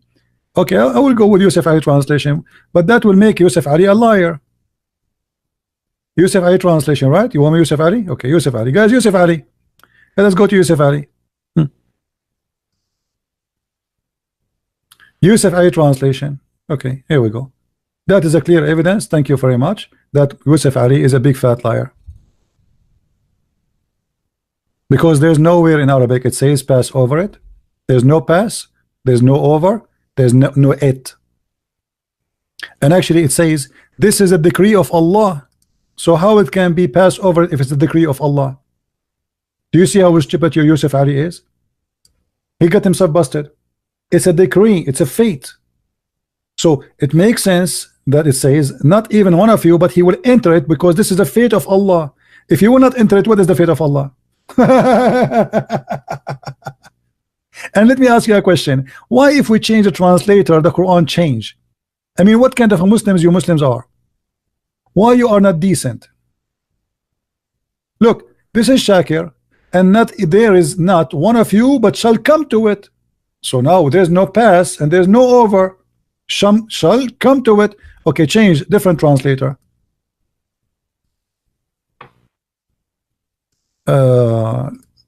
Choose different one.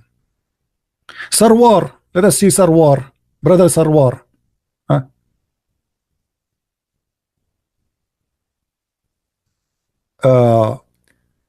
It is inevitable decree of your Lord, every one of you will be taken to hell. Do you see it, guys? We just changed the translator. Every one of you will be taken to hell. Nice to meet you. Hey, brother, don't forget to take selfie when you go to hell, please. This is your Muslim website. The same verse, we just changed the translator. One says pass over it, and the other one says every one of you will be taken to hell. So, brother, please do me a favor, brother. Don't forget to take a selfie when you go there. Just for memory. Allah will take you there. What is that? Spaceship? This is why it says it is a decree of Allah. It's a fate. You cannot change it. You will go to hell.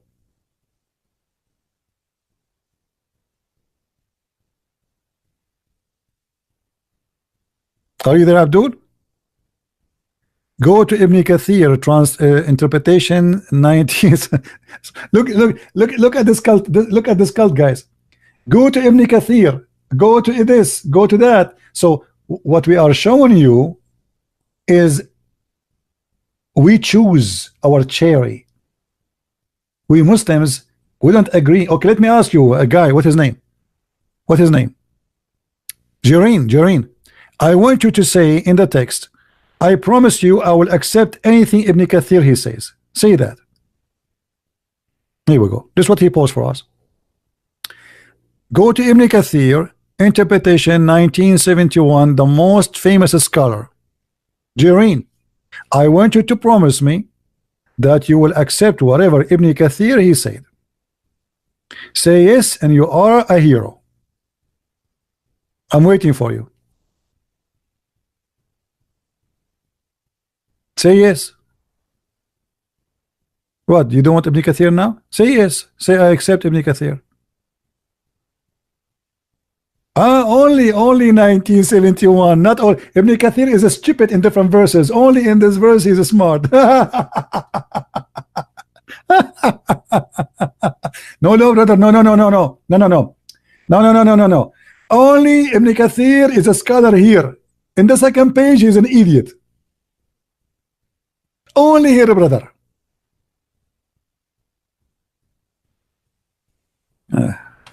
What a stupid cult.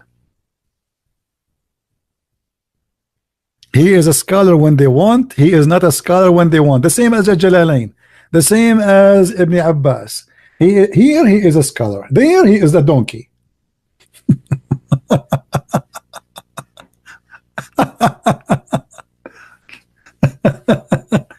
Anyway, I'm telling you, Muslims are very cute. I like them. They are the best entertaining ever. Anyway, guys, I want to say thank you. I'm here for many hours. Again, this video will be hidden for some time, and then we will put it back so you can watch the previous videos. Not the one about politics. You don't need to watch that if you don't. But there's 2, 3, 4 videos. Still, we have a very low number of viewers because obviously you guys watch only the new one, which is not really right. All right. So I want to say, actually, I was going to go afternoon again, but there's no need. I mean, that's it. You know, there's no point. That's it. So maybe tomorrow we will go again live on air. So I want to say thank you for being here. May the Lord bless you. And don't forget, if you are a person who speaks Spanish, we have our book in Spanish published already. It's on Amazon. And if you speak German, English, Swedish, Dutch, French, we have my books translated to many languages. So feel free to search on Amazon, Amazon.com, Amazon Germany, Amazon France, depending on where you're located. So you can read and learn more, and you can have handy reference between your hands. With this, I say thank you. May the Lord bless you. And until we see you again, Christ is Lord, Islam is false, and we prove it every day. Amen to that. Thank you.